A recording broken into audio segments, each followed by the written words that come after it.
What's up, everyone? Welcome back to another episode of the Apex, the podcast. We have a lot of news to talk about today, ladies and gents. We have some drama alert that we're going to have to go through with Hal and everybody.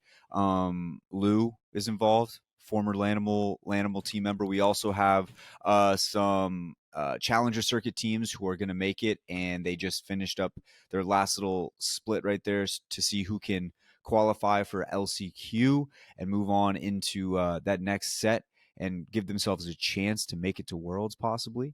And then we got some questions and we can round it all out with the heart-to-heart. But before we get into the rest of the show, boys, how are we doing today? Enoch, how you feeling? I'm doing good. Nothing to complain about. Just back at the office. I'm very much looking forward to the scrims being moved. But other than that, I'm good. I'm having fun. I've been playing Caustic a lot recently. That's been an absolute vibe. So much fun. Which also contributed to my less than happy.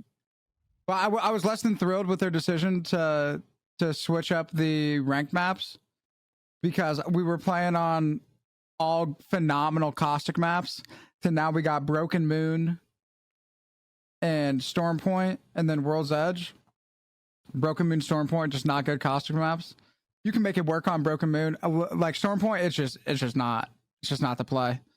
So I wasn't thrilled, but it is what it is. I'll make the most of it. It'll be fun. A little variety day whenever it's on Storm Point. But yeah, I'm just back to the grind and having fun. Did it reset? Like, does rank resets on No. that, or no? Just the same? Dude, like, it's so. Thinking about like the conversation we had with Mandy, it makes infinitely more sense to have 3-4 splits. Like, just make it like a 30, like make it a month. Make it like because like think about how much. I'm just thinking it's more exciting. It's more interesting.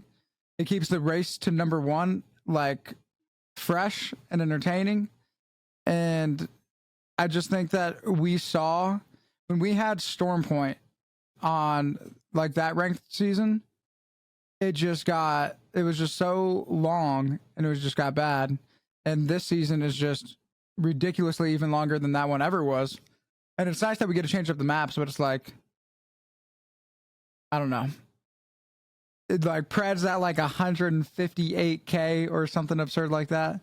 And it's just, I just think the idea of having it all be in one season is just not the look and not the angle and not a step forward in terms of what we should be doing as a game to get more people interested. Yeah, all that I do agree with you, but I will say, former guest We the People, it is fun watching him every single day just climb and climb and climb, get closer to 1 million LP. I think he's at 400,000 right now. He tweeted a few days ago he was the first person to hit 400K, so it's just fun to watch him just climb and climb and climb. Although it's definitely not the greatest ranked season of all time. It's been insane to watch to see that number just go and go and go. It's just wild. You got to respect the man's grind. It's crazy. An absolute, like, talk about like time in. This man been working, hustling, grinding. And then an opportunity came along where all it came down to was the grind. And he is showing everybody that he's that guy. Or he's almost 100K over Design right now. And Design's in second place, and he's over 100K to Naughty, who's in third place. So the difference between first place and second place is 200K rank score. It's just insane. Wait, think about that, dude. That's 200K between 200K between first and third is absolutely insane to think about. I don't think I even have like 20K LP/RP in my entire career of this game. I don't even think I have 20,000, let alone 200,000 in between first and third. Dude. Okay. It's literally insane. 100K between first and second is already nuts, and that's like, whoa, that's crazy.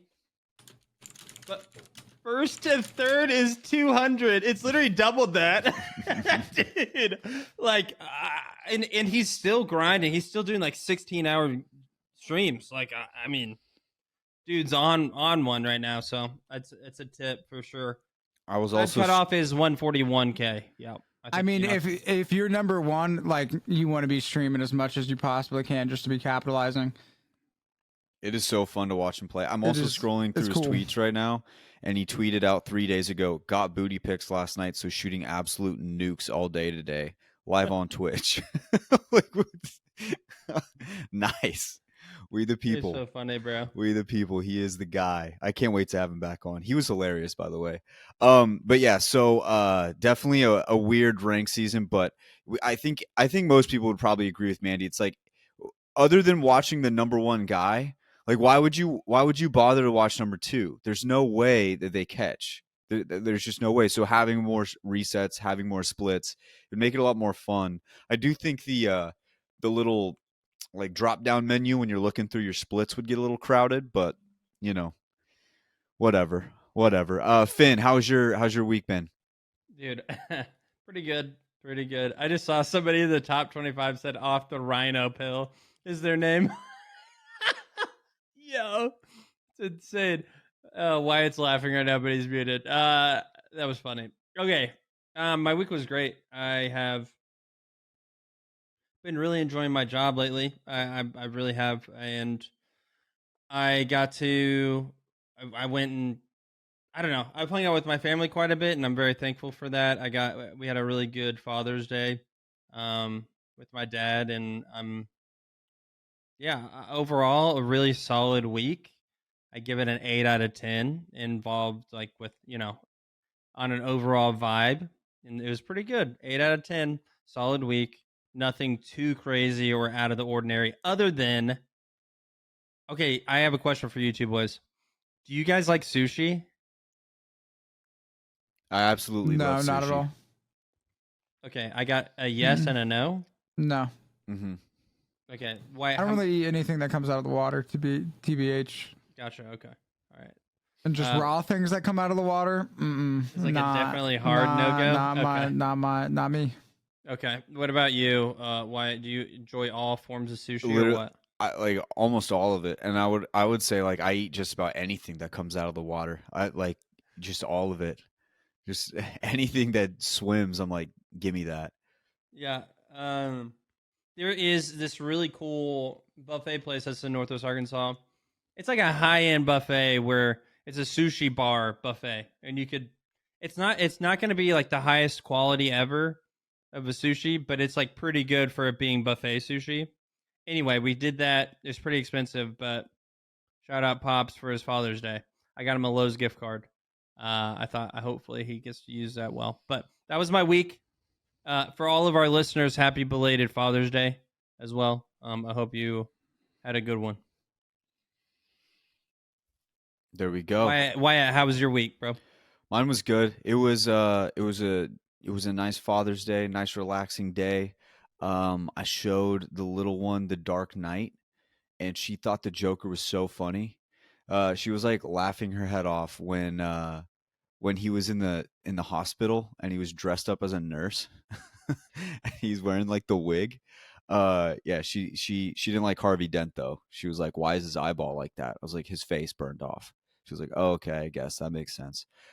Yeah, so she enjoyed that movie, and we got to do that, and then we golfed, and yeah, I got sunburnt pretty bad on that. I needed to be a little bit more prepared, and I also just played so bad, and so yeah. But other than that, it was good. It was a good Father's Day, and then the rest of my week has been pretty normal, pretty regular, pretty nonchalant, I would say. Regular week, but Father's Day was really, really fun. And had some good friends visit town, and they took off this last week, so it was cool to see them. And then one of my best friends had his wedding. So his wedding was awesome up in Malibu. Malibu traffic can go die. I hate Malibu traffic.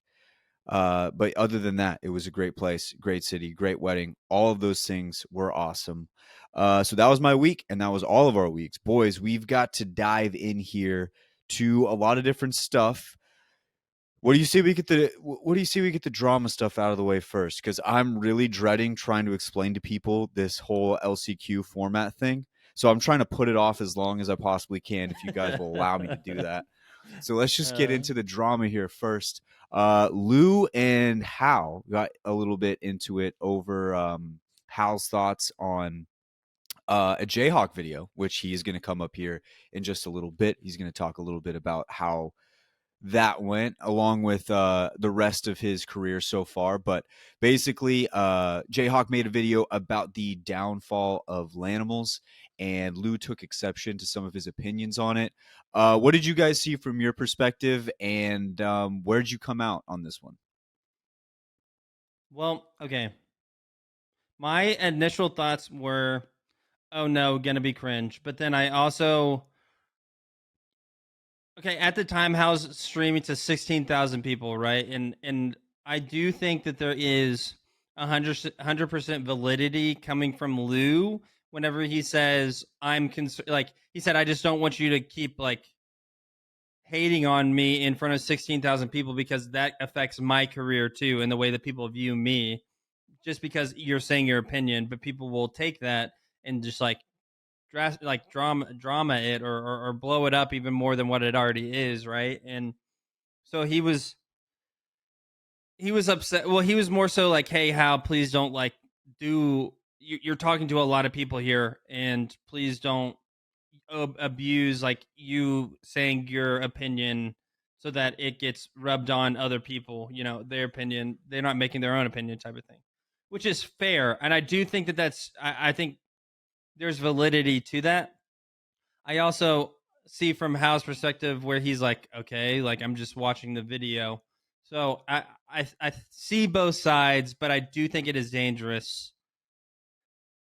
I'm more on Lou's side because I don't think I'll ever be like Hal, right? Where I'll have that big of an audience and have that much influence on the game of Apex specifically in comp. So Lou did just, or excuse me, Hal did just say I'm going off of what Snotty had told me in the DMs or whatever of them just talking about the whole situation. So in some regard, Hal was just saying his opinion based off of Naughty's information that he was given to him. But that's my perspective. E, do you have anything?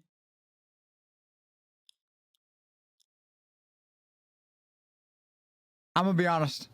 I didn't see much of that interaction at all, and so I think that Hal's definitely entitled to have his opinion, but they're definitely I can understand from Lou's perspective how if he's sharing like a negative opinion of Lou, that Lou wouldn't be a big fan of it. But then also at the same time, like Hal's like a grown man, like he can say what he wants on the internet, and just because he has a big audience, I don't think means that he's not allowed to have like negative opinions about things or people. Yeah, and I think I kind of like lean that direction a little bit with just because if there's a negative reaction to something you did, then I think at some point it becomes like, okay, well, maybe I need to try to do something to fix that.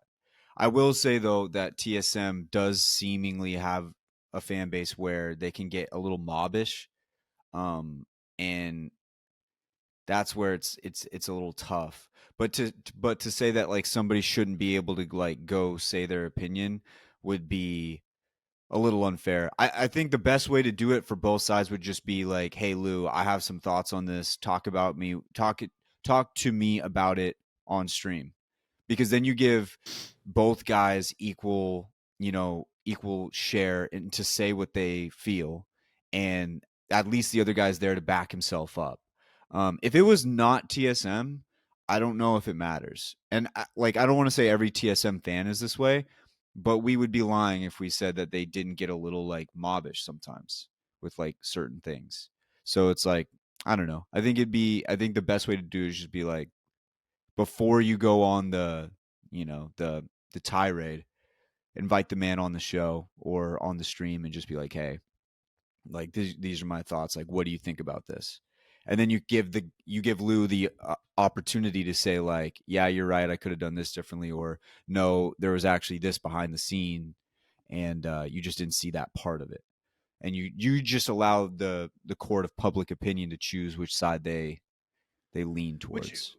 Which he tried to do. Like that's, I mean, Alb even got in the phone call and like talked about it with him and was trying to defend himself as well. There was a little bit of backtracking that went on, but also at the same time, I would be nervous as well if I was like, the whole situation is tough because it can be seen as cringe, and that's what I initially thought, like I said, but I also understand wanting to defend yourself.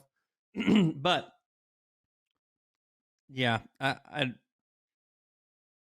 we don't have to talk more about it anymore, but it's just kind of it was just sad because we already got at the end. Lou was like, "Dude, I've washed my hands of the whole situation," and we know we talked to Naughty, and he said he has too. So I don't. I'm glad. Like, hopefully we can just squash it and we don't have to worry about it anymore. But I just think it was hilarious. I mean, we talked with JHawk about it, and it's definitely worth. I mean, waiting for it in the interview to hear his perspective of wow, this whole thing started because they were watching one of his videos. So it's pretty comical in that regard. But yep, that's my final thoughts on it. Okay, here it comes. Full disclosure, we are going to do our best to describe this situation to you guys. And by situation, I mean the ALGS Challenger Circuit and what exactly this means moving forward. Before we click record on today's show, we spent about 30 minutes just trying to figure out exactly where certain teams are going to go. And Enoch was like 5 minutes in, he's like, you know what? I'm not doing this. I checked out. You guys got this. I'm not gonna lie to y'all. I said Finn's got that, and I honestly don't blame you. I muted and I was handling other things. I had messages had to get sent out, and I was like, I know my boy Finn is gonna body this segment, and he had Wyatt to back him up, and I was like, my dogs. There we go. Y'all got this. I think Wyatt's gonna do it. I'm more. No, Wyatt's gonna be Superman here. I'm more of like a Robin scenario don't here. Put that on me. Don't you dare. Don't you dare put that on me, bro. I'll help you. I'll help you. Okay. We'll tag team this. Okay. Now the reason why this is to learn along with everybody else. I just want to say I'm so excited to learn. Open up a popcorn bag. Just chill. Okay, so the reason this is important is because some of these teams are going to be able to qualify for last chance qualifiers, which I believe from what we've looked at here on Liquipedia, it looks like first and second place in last chance qualifiers qualify to Worlds. So they have a chance to cement their name into, the biggest tournament of the season. So that's why it's a big deal. And these Challenger Circuit teams, obviously, they're not the big names. They're not the ones that are assigned to orgs or anything like that. These are people trying to grind their way from the bottom to the top. That's why it is important. Now, it just gets a little bit hairy trying to exactly describe what went down here. So we're going to do our best. Here is what we know so far. In the semifinal, there was a lobby 1 and a lobby 2. And from each of those lobbies, 10 teams advanced. That's what it says in the legend thing. It says 10 teams advanced. Now, here's where I get confused. There was a finals underneath it. The team that won that finals was team most hated. So they have automatically qualified to ALGS 2023 championship last chance qualifiers. So they, no matter what, they are already going to go. Right. The part that's a little confusing is when you click on the first place prize of ALGS 2023 championship last chance qualifiers, if you scroll down, there are teams that are already qualified to the LAN for split 2. And then you also have all of these other teams, the Challenger Circuit teams in that same thing. And the part that's been tough for me to figure out is how many of those teams from the original Challenger Circuit like little competition are actually moving on. Me and Finn have kind of we don't really know exactly. I thought it was the top 10 from each day, the first and the second.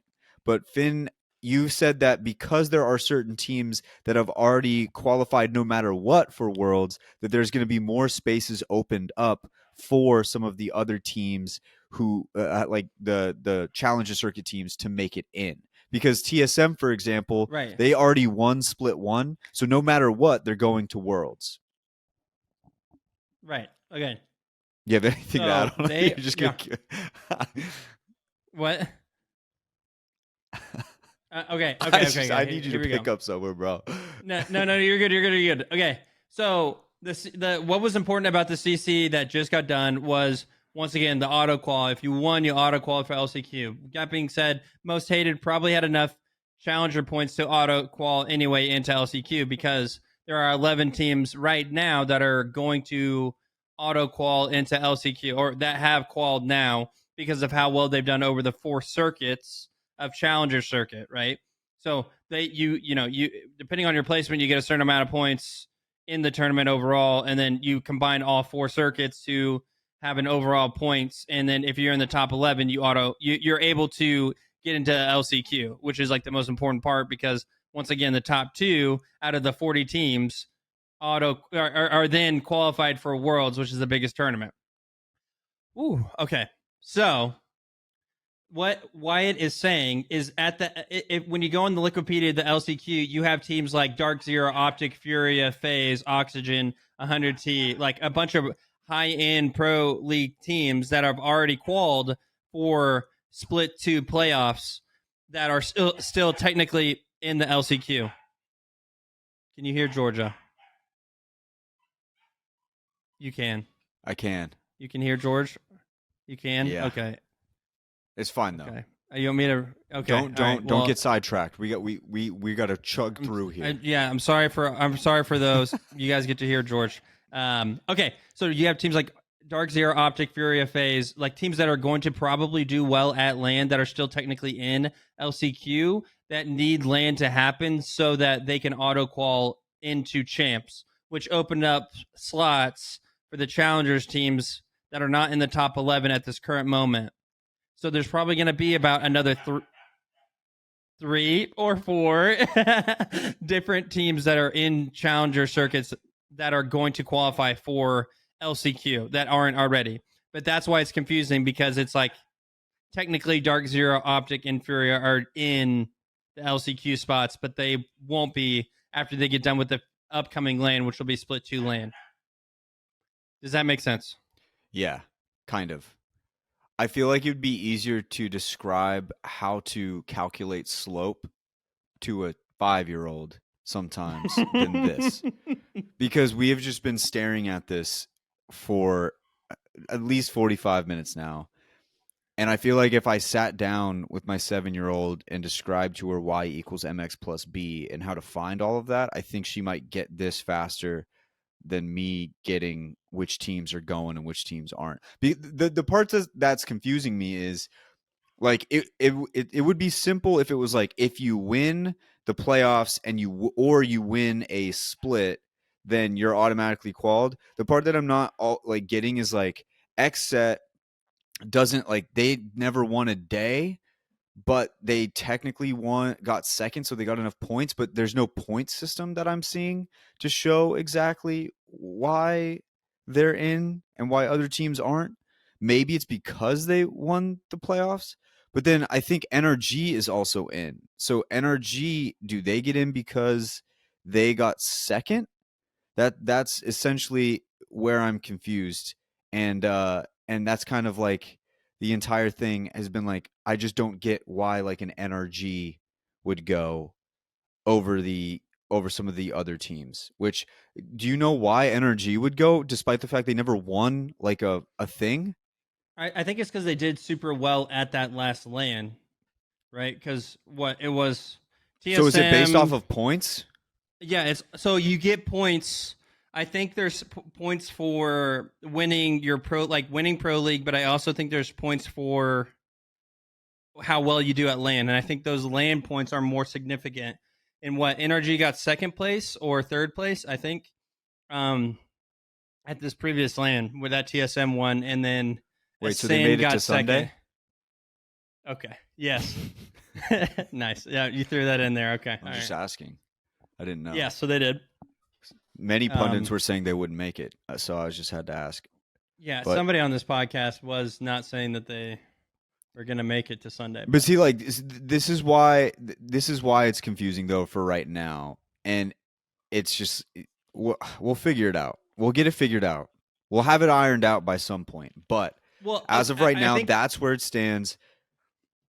We'll have it all. We'll have it down pat, Wyatt, whenever the LAN is done in July. Because once the LAN in July is done, we'll have for sure like pro points that will then put those people that have a ton of points that automatically qualify for champs. And then at that point, then we'll know who all is left from the Challenger circuit that are in the LCQ and the other leftover pro teams as well. Yeah, I just need to see a list with all the team names on it and all the logos, and then I will feel not so confused. That's mostly what I'm looking for at this point, but we don't have that quite yet. So that is where we stand. All we know is right now the team who is moving on and is at least going to go to LCQ is Most Hated. So congrats to Most Hated. Some of these other teams right behind them are right behind Most Hated. They still have a chance, I believe, but for sure, 100% Most Hated will make it. I would also like to point out some interesting factoids here. Obviously, the U.S. is the number one region in representation in this entire process. Would you like to guess who's number 2?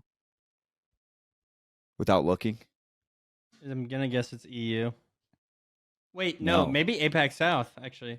No, it's not a region. It's like a country. United States is the number one country. And I was gonna say Canada. No, it's Mexico. Mexico? Okay. Yes. You gotta think LG. Oh, are you saying challengers as well? Yeah. Viva la Mexico, bro. We've got it's actually kind of like a crazy discrepancy. US has 91, and then Mexico has 9, Canada has 8, Australia with 2, Colombia, Puerto Rico, and United Kingdom with 1 each, which I thought was pretty interesting. Fascinating, really is. Yeah, Mexico on the come up, on the rise. So it's something to keep an eye on. But yes, so after that, now there's going to be, once we get to LCQ, there will be 2 teams that will make it to champs. And so we're going to keep an eye out for that. That's basically what it boils down to. If you learned anything from our incoherent rambling, here's the 2 things you need to come away with. Most Hated is 100% going to LCQ, and at LCQ, 2 of those teams will automatically qualify to go to Worlds, or champs, whatever you want to call it.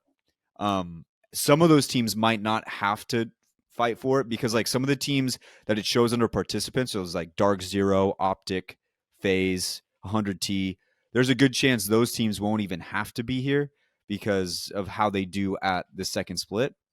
We'll see how that shakes out. But 2 things are those. That's Most Hated 1, they get a chance, and then LCQ is going to have 2 teams that move on. Right. They are one of the 4 teams that won a circuit. So Donut Shop, Most Hated, No Name in the Crypt, all auto-qualled, and then the rest is CC points. So there you go. There we go. We did it. Wow. Look at us. Who would have thought? Who would have thought we'd pull it off? But yes, if anybody out there is more of an expert on this and has like more of a background and knows exactly how this works, we would love to get like a DM explanation or just a tweet, anything in the Discord, just so we can get it broken down to us in a way that we can try to like break it down to everyone else, because we tried to our own devices and I would give us like what would you say, Enoch, like C- on that? I thought you guys did a great job. B+? Dude, we're a B, bro. Come on, B? man.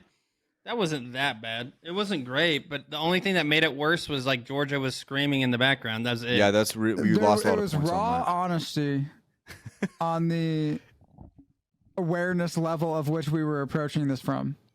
Yeah. Which I think is A worthy. Okay. All right. Because we and didn't its really know owned what on was. that separate aspect of it. And that's the part that I'm going to focus on. That's all we need. That's all we needed to know. That is all we needed to know. So, with all that being said, we also have some new news on the Apex front that could affect all of this LCQ split to LAN and Worlds coming up, because there have been some changes. Some would say quite major changes to some of the legends and weapons here in Apex Legends with this brand new patch. Horizon got a new heirloom. Where do we stand with this heirloom? I have it like low on my list. I got it pretty damn low. You're muted, Finn. I was gonna say you didn't like it. I don't like it. Dude, I also mean, just hate Horizon. We all, it's so, I mean, it's mid. It's bad. And it's just Mid. I kind of like it. It just, for me, to be honest with you, when I look at it, it just doesn't look like something that should be in a video game. If you know what I'm saying. Lulu put out a tweet that I won't repeat, but it was like, that's kind of how I felt about it. Yeah. That was where I stood with what it looked like. Yeah, no, I didn't don't think I'm gonna be confident, personally. Yeah, I'm good off that. I'm good. Yeah, if that heirloom was in the ALGS, it wouldn't make it to Sunday for me. It would be my NRG. It wouldn't make it. So that's it how it has the same like running animations and inspect spam as Mirage. Mhm. It's the exact same. Like they literally just copy and pasted it, but it is peculiarly shaped. Mm-hmm. Interestingly shaped. Yes. So, okay. Yeah. So with that new patch, we got a brand new change to some of the weapons that are in the crafter. Most notably, the R99 is going into the crafter, which is pretty big here, considering how big of a gun it is right now. And then also, we got a major change to Seer that everybody was kind of claiming early on. Yay, he finally got nerfed. But it seems like from some of the stuff we've been seeing today, that may not necessarily be the case. And in fact, he might actually be better, according to some people. Where do you guys stand on the brand new Seer? Do you think he's better? Do you think this is good? Do you think this is bad? I want to hear what you guys have to say. Yeah, so I played ranked a decent amount today, and yeah, he is I think he's better. Because yes, you don't get the cancel, but it allows you to basically play hyper aggressive with him, and if you hit a Q on somebody and you have yourself or a teammate swinging a corner, it's wraps. Like it's literally just the freest kills.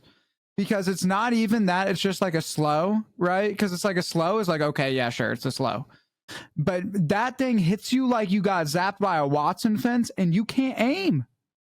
So say like you're playing, you get hit for 70, you get seer queued around your cover, like through your cover, and then boom, his teammate just slides on you, insta-dead.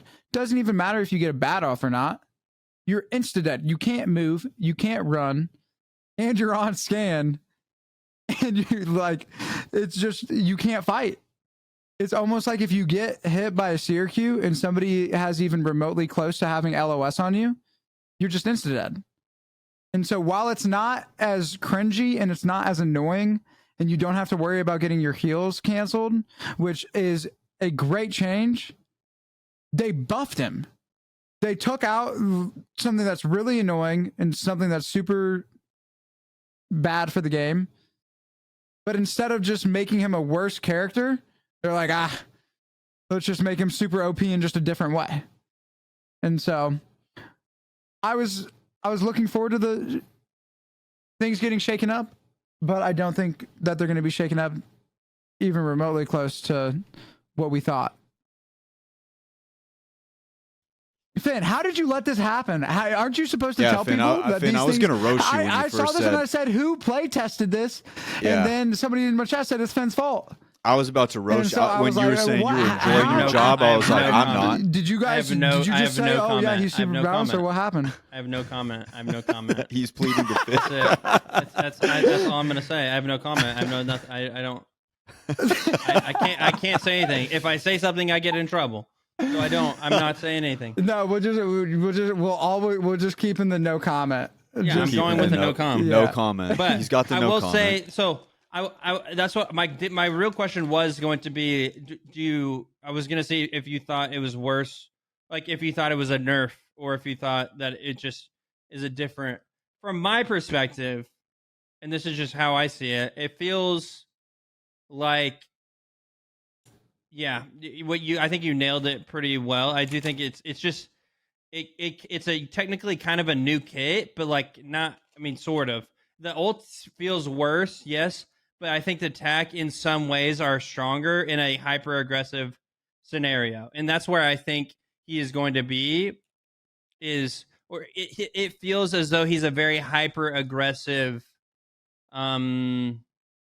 legend now. Like he was already pretty strong and more probably on the aggressive side, but with the hyper aggressive comp, like if you get at least 2 people on your seer attack, it feels like it's a GG's. I don't know if you agree with that, E, but like, Oh, yeah, 100%. No, you say I hit a good Q, you won the fight.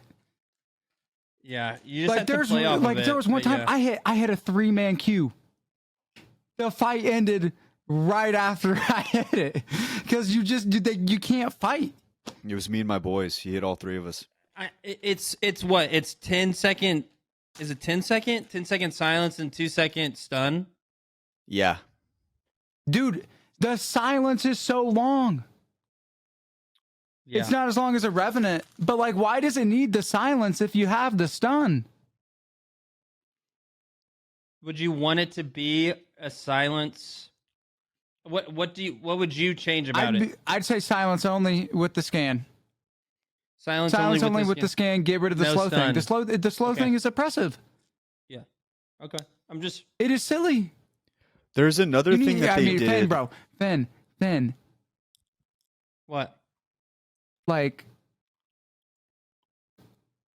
What? when you're playing what do you want me to against do? like I can't. actual You think good like what? players Dude, chill. instead of just like the playtest chill. guys? Like, Yo, I'm sure chill, you guys, you got chill. some decent bodies. You He's got about some to shooters reach. in there. He's about to reach through the. But when you got pro level and pred level players, you get hit by that thing and you're chalked. What happened? No comment, man. I don't. What do you want me to? I mean, bro, like, what do you want me to say? Like, I can't. I'm just not. I'm not saying. I can't say anything. No, it's just. No, you're good. I'm just you're good, over you're good. dramatizing it for For the comedic pod. effect. No, He's strong. Yeah, for sure. I think he's strong. Why you're muted, brother? yeah, I got you. Not only did they decide to do this with Seer, they also did this very weird, very odd thing that I'm not sure if they should keep.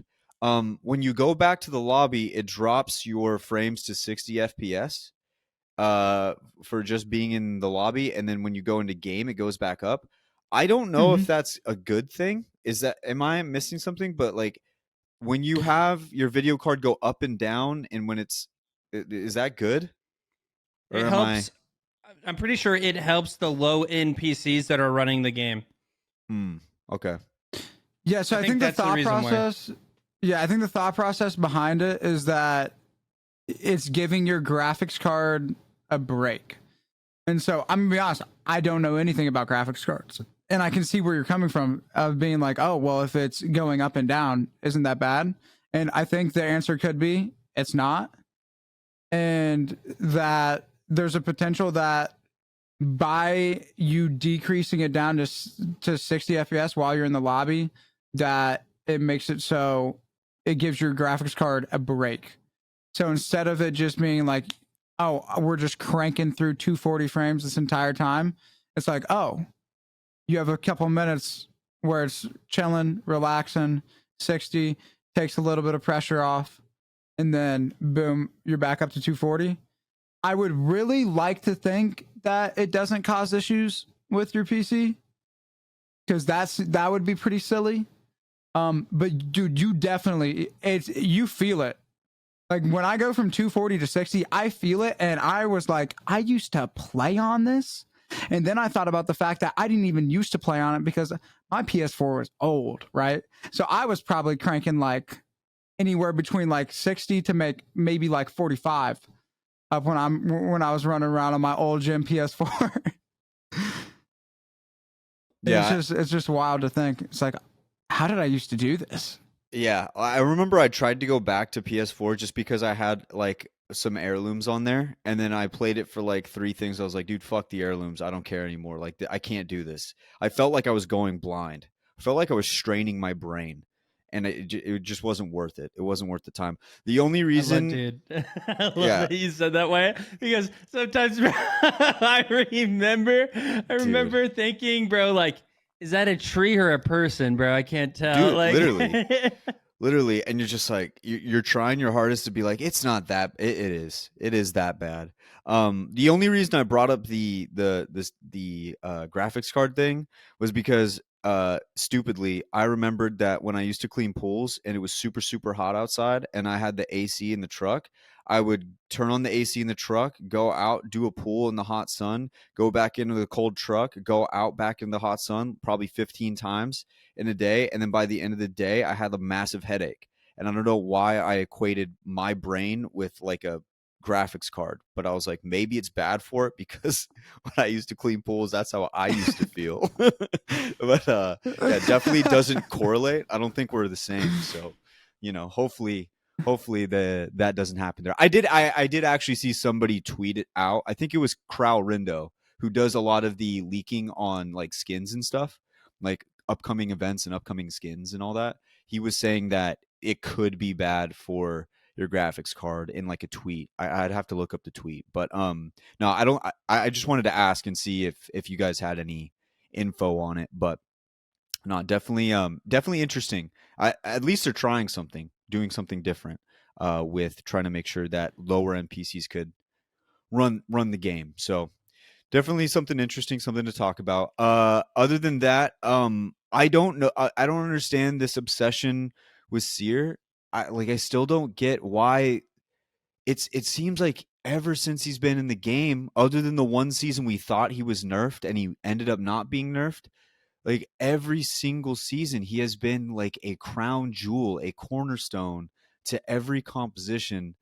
And it's just, when is it going to stop? Like, I just want it to stop at some point. I just want it to be done, want it to be over with. Everybody was so like if Apex paid attention to just how happy everybody was when they thought he got nerfed, like if you just saw the joy on the Bluebird app, everybody was so excited and just couldn't wait to get back on, and then it ends up being the same, if not worse. It's tough. It's tough. I would like to see a shift where we don't have to worry about Sears running around. But yes, so that's basically the patch up to this point.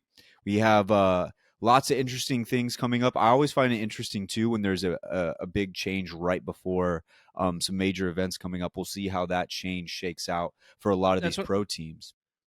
Oh, sorry to cut you off, White. No, I was going to end by saying this. Well, one, we didn't talk about the R99, what is now in the crafter, which I think is interesting. I think people are going to actually start using the crafter again. That's just my opinion. And then the last thing to say, I'm pretty sure they announced that this patch is going to be the patch that they play on LAN, and like I think for future events potentially. So, I mean, people have to start getting adjusted pretty soon. So that's what I'm thinking. Yeah, it's gonna be definitely interesting to see how people decide to adjust to this whole thing, and we'll see how it all shakes out. It's gonna be fun. It's gonna be interesting. It's gonna be wild and wacky. Ladies and gents, let's throw it on down to our interview with our man JHawk. It was an awesome interview.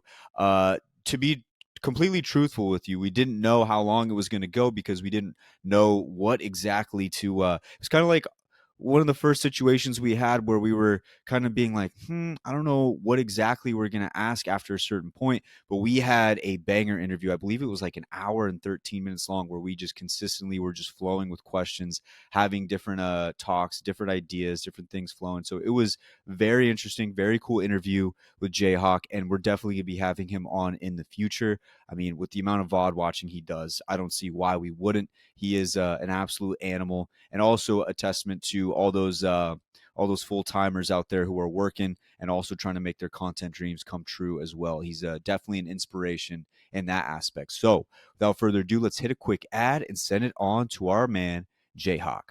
All right, here we are, ladies and gentlemen, with a very special guest. Today we have JHawk on the show. Now, if you're not familiar with JHawk, he is a man who likes to go through all of the different storylines throughout all of the ALGS.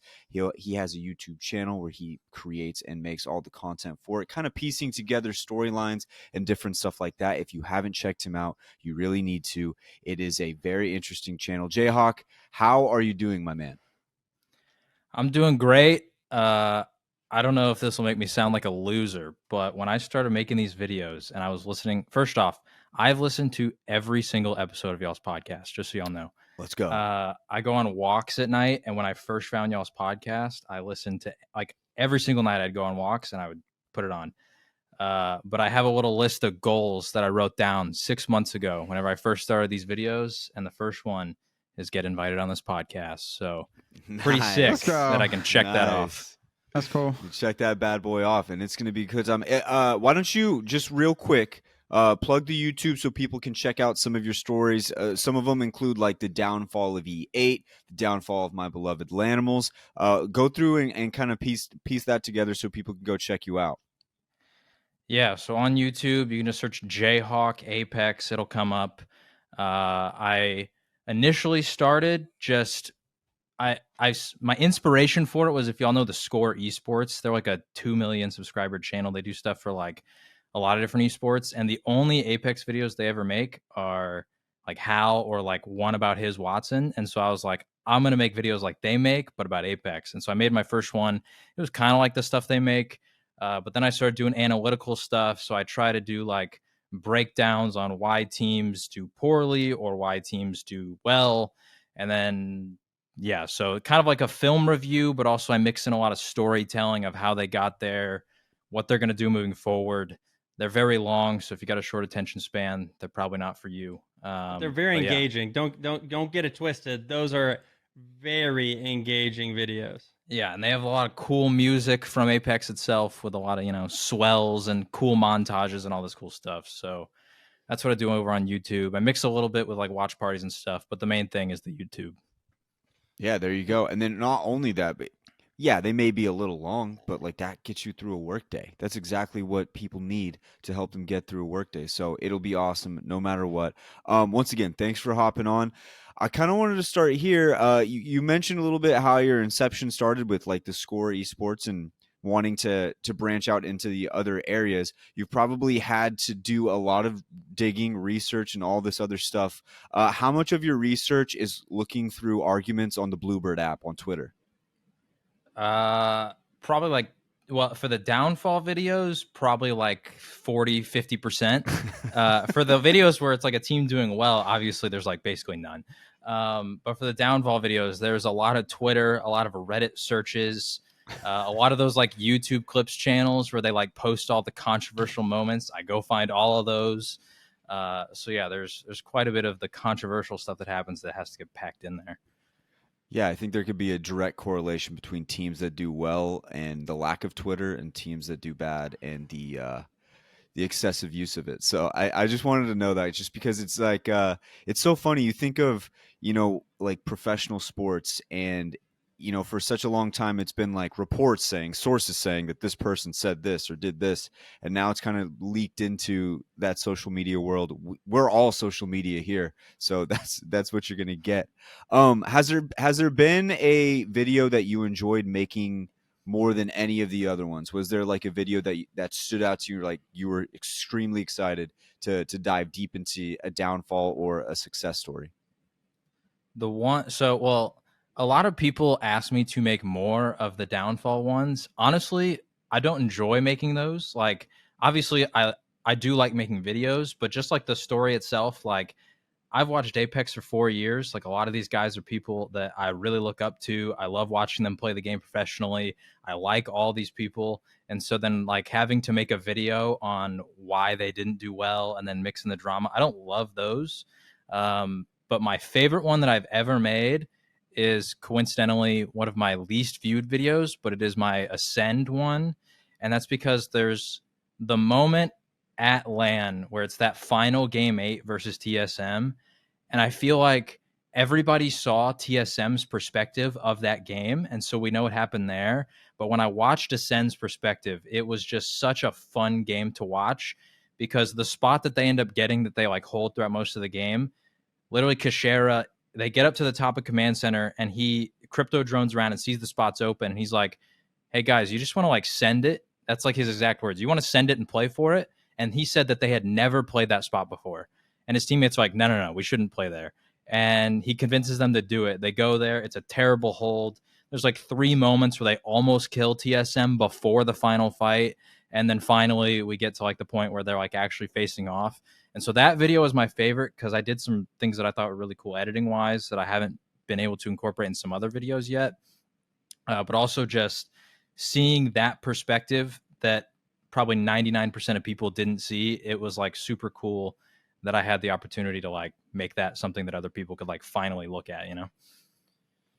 Yeah, no, that's super cool. I think you said you look up to a lot of these guys, and because you've been watching for so long, when you're doing and dealing with having an opinion and trying to put out why you think certain things happen the way that they did, does it ever get difficult kind of dancing the line of being like, I want to make sure that I remain respectful because I do have a ton of respect for these professionals, but also I have to be critical where they need, there's like, you have to be critical. Like there's certain points where mistakes were made. Does it ever get hard kind of dancing that line? And how do you balance that to the best of your ability?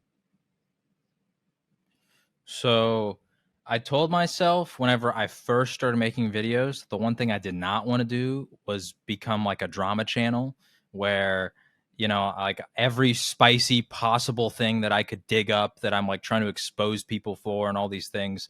I didn't want to be known as like the gotcha guy. Um, so I told myself if I'm going to make an analytical video, the only things that I will bring up are things that directly affect the actual result they got. So it's got to be in the game or out of the game decisions that affect that. So like the easiest example is the Sentinels video. A lot of people want me to dig up the stuff of Rambo then joining Dark Zero and all that kind of stuff, but him joining Dark Zero to me does not affect how they finished the split as like them once they picked up Zenile. Like sure, maybe mentally it affected them, but in terms of like their actual results, I don't think it really changed anything. The thing that did change things was him leaving, right? And so I addressed the fact that he leaves, but I'm not going to talk about him going to Dark Zero and then the beef and the back and forth once he did that and all those kind of things, because that's more drama related and less about like the actual season. So I try to keep stuff out like that. And then also, I don't know, I'm not perfect at it. Like there's definitely moments where I probably talk about things that maybe aren't as directly related as maybe I think they are. Because I'm not a pro, I'm not in behind the scenes stuff. I'm not talking to all these people, you know, before I make the video and getting all their, you know, the story from both sides and all the things. I'm just piecing together everything that's like publicly available. So there's probably definitely moments that I'm not like perfect at it, but there's definitely a lot of stuff where like I'll write it in the script and then I'll record it and then I'll go back and as I'm editing, I'm like, that doesn't need to be in there. Like the part that I just said, even if it's like me giving my opinion, if I don't feel like my opinion necessarily adds anything to what is being said here, then I'll remove it, no matter how great I think my opinion is, just for the sake of like, I want to keep it as factual as I possibly can. So what does it look like whenever like the you know, when you're making into a video? You said that there's a script, you said that there's all this research. How does it, what's your checklist going into making one of these videos? So the first thing I always do, I'm a very analytical person. I love stats and numbers. So the first thing I always do is I try to go look at all the stats and just see if like anything stands out, whether they're doing good or bad. Like where's the number that's like really popping? Like if it's X set doing amazing, it's, oh my gosh, they're leading the entirety of North America in points per game on both maps. They're like top in kills, top in placement. Like all the numbers are just absurd. If it's a team doing bad, like Meat Lovers was a really easy example. Their Storm Point, they were amazing, but their World's Edge, they're doing bad. So then that informs me of like, okay, why was the World's Edge so bad? Because on Storm Point, if they're top 5 in points per game, then clearly I don't feel like that's necessarily the biggest issue. So then I go watch the VODs of all the World's Edge games. So the numbers is kind of where I start. And then in my script writing process, the beginning bit is kind of the same for every video. Like I try to give some of the story that leads into like a really hype montage that just kind of gets your blood pumping.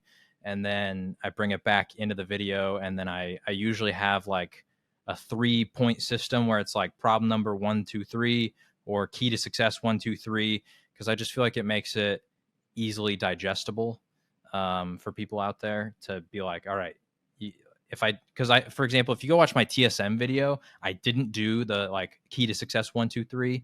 And whenever I rewatch it, I feel like it's really difficult to track of like, okay, but like, why are they doing good? Like you're telling me all these things, but why, like what, if I had to summarize it one sentence, what is it? So I try to always have it like very structured. So I write the script. Those tend to be like 15 pages long. And then I record it, throw it in the editing software, and then we go.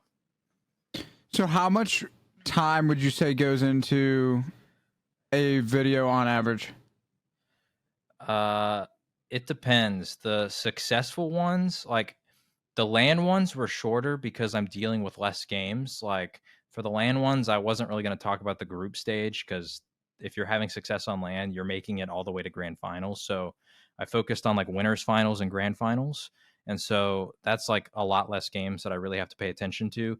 And then I can cut out, like if you're doing well, I cut out all the games that you didn't do great on. Like if you die in 16th with 2 kills, like that game doesn't really tell you anything. So I'll focus on like the games where you got top 5. So then that condenses it down to like 5, 6 games at most. And then I'll watch all of those. So that can be, I don't know, 4 hours of VOD review for those games. The script I do as I'm watching like the videos live. Or the VODs live, and then I might go back and edit some things. So while pausing, that might throw in an extra 5 hours. But the real chunk of it is the video editing. I am by no means an expert video editor. Like I think I'm good, but there's probably so many things I could do to speed up my time. But that can take anywhere from 10 to 30 hours, depending on the video and all the stuff that I try to do with it. So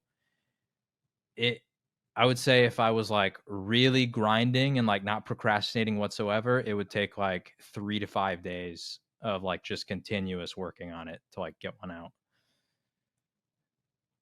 You always have such high quality for your videos. I think you've kind of set a standard for your videos in that I don't think you won't put out a piece, a video or even what your thumbnails, anything, like you won't throw out anything that you don't think is high quality. Do you think that that's more of a personality thing, or is it more so kind of going back to that the esports report or whatever, your inspiration originally? I think it was, I can't remember what it was called exactly. The Score Esports. It's not related to them.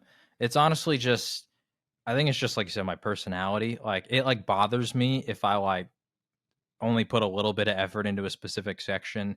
And like, there's certainly parts where I could probably like spend forever on. Like, I don't want to, for like a 5-second clip, try to do everything possible to make it the greatest 5 seconds of your life. But I do want to make the whole video like really high quality. And so I try as hard as possible, and I will like delay videos. I used to try to announce my videos before they were done being edited. And then with my Ascend one, I had to delay it like 3 times, and I kept posting updates of like, hey, I need another day, all this kind of stuff. And so I learned like just post it when it's done. Don't sit here and try to tease this announcement and all this kind of stuff. Because yeah, I do want to make it as good as I possibly can. And I'm always trying to improve my editing too, which can make things take longer because I think of new ideas or try to learn some new technique to like throw in there. So, but yeah, I always want to have the highest quality because I've found that whenever I watch videos, I'm a pretty tough critic. If I get bored mentally, then like I'm out. I'm going to leave the video And so I try to always think of like, how do I keep somebody engaged? How do I keep somebody engaged? My content can be amazing, but if they get bored at any moment, how do I keep them engaged? You've recently had Hal watch your videos. Obviously, Zach has watched your video on the EA thing. And we can get into the controversy that you literally started because you made such a great piece of content. But I guess the first question I would have in regards to that is, how does it feel to have people that you look up to you watch your videos about certain scenarios or certain topics? Like, how does that feel? It's always super cool, and I get really nervous every time somebody does because, like I said, I'm not a pro. I've never competed in any competitive Apex whatsoever. Like, I played ranked with my friends. Like, that's the extent of my competitive journey. So I have no experience in any of that stuff.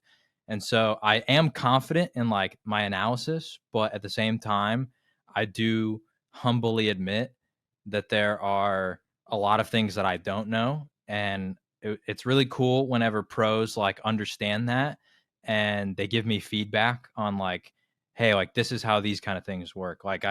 You talked about Zach watched my video and he invited me into a Discord call and he was super cool about it. He's like, hey, here's some points of like I think you could improve the video with. Here's some things that like you pointed out and they're not necessarily wrong, but here's like some of the behind the scenes things that would maybe have changed the way that you would have approached that. And so it's super nerve wracking because obviously like I don't want them to like dislike it or anything like that. But it is really cool, like I said, where I remember where I like sitting in my room watching Cloud9 at like the 2021 championship that was, online and like sitting there watching them and TSM battle it out and thinking one of them was going to win. And then 100 Thieves, whatever their previous name was, Kungarna, won it. And so it's like, I've watched these guys for such a long time that the fact that like I'm interacting with them, it's super cool. This recently, there was some controversy that was over your video. You and I were texting throughout this process, but it was the first text was, OMG, Hal is watching my video. So then it goes, OMG, now Lou is now joining the conversation. Wait, no. Yeah, was it Lou first? And then you're like, Lou, wait, yeah. Alb is then joining. And so then it was 3 people all on Hal's stream discussing the video and discussing previous events. And I would love to get your thoughts on that whole situation. The fact that Hal was watching it was obviously super sick. Like I said, I've watched him his entire career. Like TSM, the original TSM team with him, Reps, and Mac. I guess they're not the original because there was the ones before them with like T-Hump in them. But that team was like the team that got me into competitive Apex, like Albert Lely's Pathfinder clips and all those kind of stuff. That's what got me into comp Apex. So seeing him watch it with 15,000 people watching was pretty crazy. But then once the Lou stuff started happening, I felt awkward because it's like I don't feel responsible by any means because although he was watching my video, Hal was giving his takes on behind the scenes things that I was not addressing in the video. Like Lou in the clip is talking about, for anyone who didn't watch, there's a clip of Lou talking about his teammates and how they didn't play enough in customs. And he asked them to play more and he didn't feel like they were putting in the effort that he wanted. And so that was one of the reasons he left the team.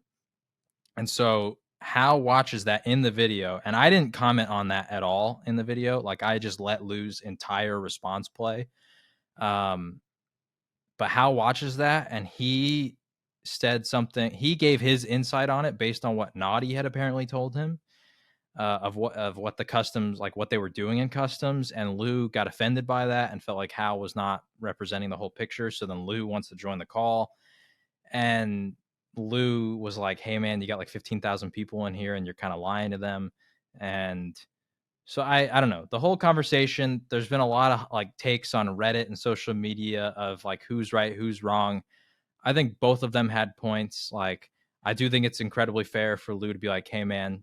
With because we've seen with like the TSM fans in the past of like the contests, we're seeing it right now with Vexed of like some of the stuff that they're being sent in their DMs and in their chats and all this stuff. And it's not entirely TSM's players' faults. But at the same time, you do, when you have that big of an audience, you don't necessarily want to go out there and just say whatever, which could lead to more future hate. And so I think that Lou was totally in the right to call that out. But then the conversation got really controversial whenever they started diving into the actual words of his teammates, being in the practice with the what's it called, the customs. And then Mac joins the call, and then they start going back and forth, and the whole chat the whole time is like, "Thanks, JHawk." And I'm like, guys, this isn't my fault. I didn't do this. So I don't know. It was a weird moment to witness live. But it is what it is, I guess. It's kind of interesting and cool because in a way, what you're doing is you're kind of like, I wouldn't say it's all there, but you're kind of reporting the news. And what happens when you give the news is it allows a lot of public discourse for people to say and voice their opinion. And especially in that situation, it was like, here's my depiction of what happened. And then people just kind of went on their own thing. And like you said, it probably felt a little weird, but I think you can also take some pride in that you put something out there that people can now voice their opinion on and kind of expand on in their own way a little bit. And then it just keeps on going from there. It keeps building the blocks. And then that all stems from something that you created, which I think you could probably take a lot of pride in. Am I wrong? Yeah, I mean, I am proud of all my work, and I do love when there's like discussion about it. I do dislike when there's certain comments that like people like really start to trash on players in my comments. Because like you said, my goal is to take all of the publicly available information and put it all together, because like people watch ALGS and they probably watch a lot of the clips that I'm putting in there, and they see all these things, but like when you put it all together like in one big picture, it makes it like feel a lot more clear of what happens. And I fully admit that like I don't know everything that happens behind the scenes, because like I said, there's certain conversations that are happening behind closed doors, like the whole E8 video, which I'm sure we'll get into. Like when I was watching the VODs, I didn't feel like there was ever a ton of attitude problems. That's partially because the command center, Elbin Gate, like the VOD cuts off the moment you die. So I'm not seeing all the conversations that are even happening after the games. But compared to some of the other teams, I was like, they're calm. Like obviously there's some blow up moments and all these things, but like some other teams I watched, there's like crazy amount of like comms and toxicity and things that can happen. And so I didn't necessarily get that vibe, so I didn't really talk on it. But then, you get the statements from Enoch and some of these other people like, yeah, there was just some attitude meshing that wasn't, happening. And so, yeah, I do take pride in the fact that I'm like helping create a discussion. But I just wish that some people would kind of take a chill pill, because I get a little annoyed when fans get offended on behalf of like the pro players. It's like, bro, like if the pro wants to get offended, let them get offended. But that doesn't mean you have to be offended for them, Do you want to go into the E8 stuff, Enoch? Yeah. Well, no, I was going through the video and yeah, I mean the three main things was like placement, and that's definitely an area that we struggled with 100%. Just finding like the right spots, and I think a large part of that was mostly due to the whole comp decision, like the comp decision, right? Because like that was pretty troll, which is also problem number 3. And I love the who let them cook. That's really I had solid. to do it. Yeah, no, and so that, and I would say that is like that was like probably like the main reason why we didn't qualify for LAN, way more so than the wall. Yeah, I felt like the placement was the biggest problem too. What's up? I felt like the placement was the biggest one. Like if if you're struggling to get placement points, it's gonna be tough no matter what happens at the wall, Yeah, well, I would say that the comp situation would, in my opinion, is one of the biggest things that led to the placement point issue. Because when we cooked up the Ash Rampart Loba, when we so the back the OG backstory is that is literally a comp that designed played in a charity tournament. Yeah. And then Which I did not know that when I made the video, by the way. Zach pointed that out and was like, bro, you could have had like a way spicier take on this. And I had no clue that that was why. yeah, and so it's combined with the fact, so it was the charity tournament comp that worked really well, and design always had internet issues on our ALGS days, and so he felt as though if playing Wraith as our entry fragger is not going to work out if you have like internet issues, right? Because it's just Makes sense, like yeah. things are going to get chalked, and there's like a decent amount of times where our games got chalked because of his internet. But I mean, that just happens. And so when we make the switch to that comp, obviously, I think I'm not gonna lie. I think that if they practiced the comp for like weeks, mastered it, it could actually be like a legitimate strat that would work out. But 100% only practicing it for like a week, terrible idea. And the unfortunate thing was, I wasn't a huge fan of it, but at the same time, I was still trialing as a coach. Yeah. And so there's only so much you can do and say of like, yeah, because I was like, are we sure we want to switch the comp? Like, and then every time we die, I'd be like, are we sure this is the one we want, guys? And he's like, the comp's not the issue. And then it's like, well, I mean, like, we're trying to play a comp that we haven't practiced, and then Zach doesn't really know how to IGL it. And then when we swap off that comp, it's not even that we just would have been like, okay, let's go back to what was working. It was all right. We're playing like Seer, Horizon, Bang, or whatever it was that we did. And which we also didn't practice, didn't have any success with. And so those were like decisions that were like also led primarily by Tyler, especially with the whole charity comp.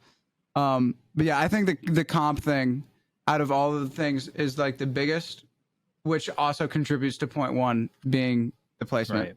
Because like if you're not getting placement points, it's not going to work out. But I would say the reason that we didn't get as many placement points as we could have is because we spent half our ALGS playing comps that our IGL wasn't Right.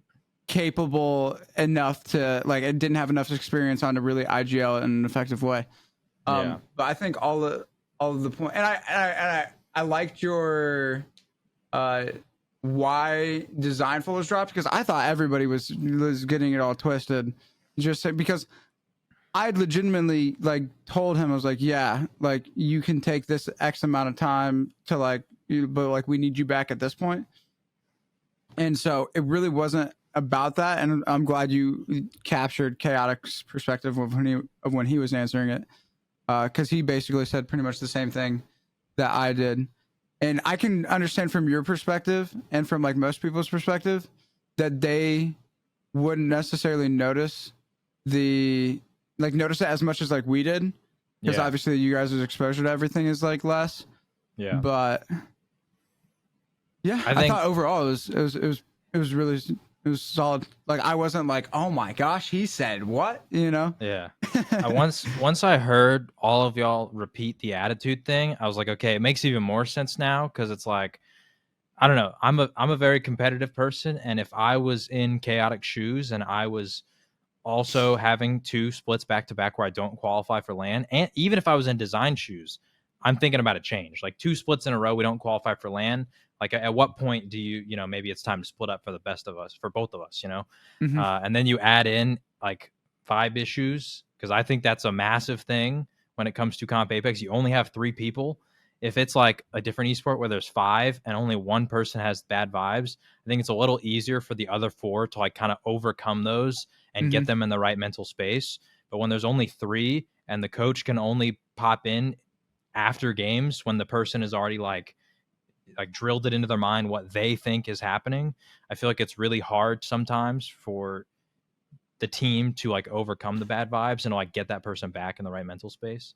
So sure. Once I heard the vibes and the attitude stuff on top of the results, I was like, okay, yeah, like it makes sense. Like and so yeah, the 3 player thing is huge, but when you take into consideration it's the 3 players and like Design as a person, is just like he has a certain presence that is overwhelming at times for like people. So like if Design's having a bad day, it's like it wouldn't be like it's like a, because typically you're like, okay, we have 3 players, the contributions to the vibes will be like 33, 33, 33.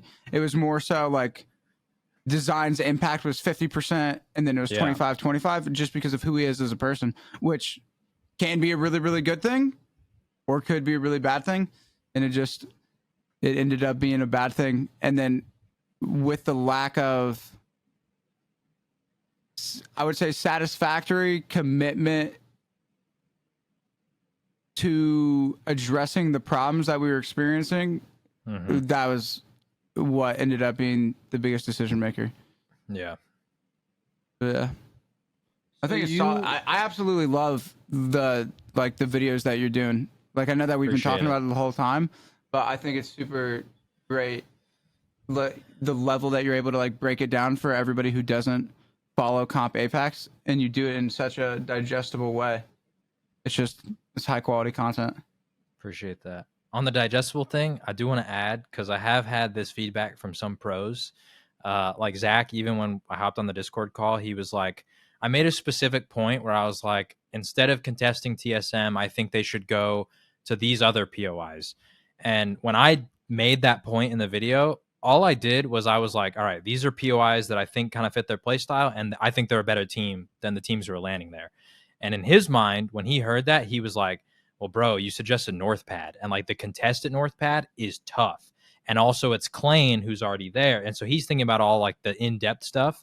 And so he gave me the feedback of like, you should think about those kind of things and talk about those things. And I told him, I was like, listen, like I've never played. If I haven't seen anybody contest North Pad, I don't know that kind of stuff. So yeah, I mean that, and you'd also have to like, it also takes into the background of the fact that like Klain, of all people, I mean, that man been fighting for Harvester for ages now.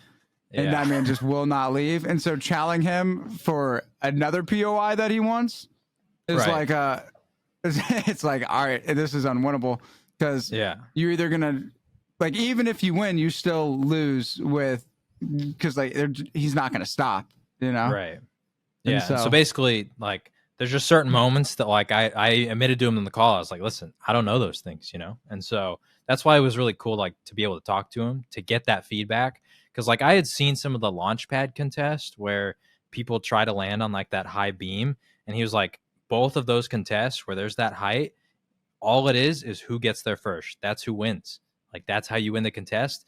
And that's like, that's not something you want to be in, because you can be the better team and you could lose because they are the better jump master, you know?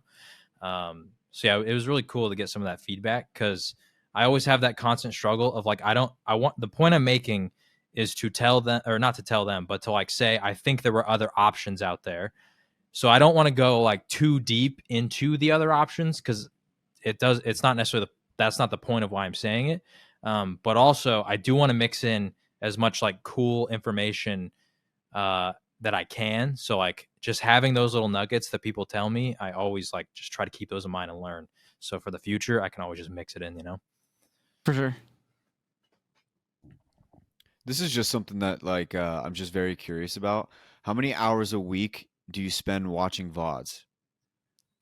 Like I said, it depends on the video. For the XSET one, that was the one I watched the most amount of VODs ever, because that, I think we had been through 3 of their match days.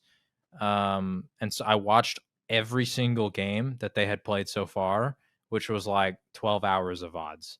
And so, which there was like a 2 or 3 week gap, I think, between my previous video and that one. It was because I was literally watching everything, because that first 3 match days, they were like first, second, and like fourth or something like that. Like, it was so insane that I was like, all of these games are good, that I have to go and like I have to watch everything. Like, I can't miss anything. And also I feel like the what went right videos are a little bit harder, because there's not as like standout moments of like they died in 20th place here. Like, sometimes they can win and there's not actually a ton of analysis I can really pull from it. It's like they got zone, it blessed them, they sat top trials, and then they came down and they won the game. You know, like that, there's not a lot of like great analysis I can pull there. So I tried to watch as much as I possibly could. But then also for the XSET one, that was also when Realm was happening, and Hodsick was offering free coaching to Realm players who were like near the like bottom of the standings or whatever. And I was like, what better way to learn why XSET is so good than to sit here for I don't know how many hours every single day and watch Hodzik teach people how to play the game. And I'm sure that some of this stuff overlaps with the ways that he teaches his players to play the game. So there was like a specific point that I made in there about the survey beacons and how like they abuse the heck out of those survey beacons. And that whole realm session where he was talking to people, he kept saying like, listen, if you're trying to go to zone and the plan gets chalked, go look for a survey beacon. Now, he just kept telling people that. He's like, try to make your way to a survey beacon because you hit that. Now you can figure out the best way to get into zone and like fix whatever plan you had.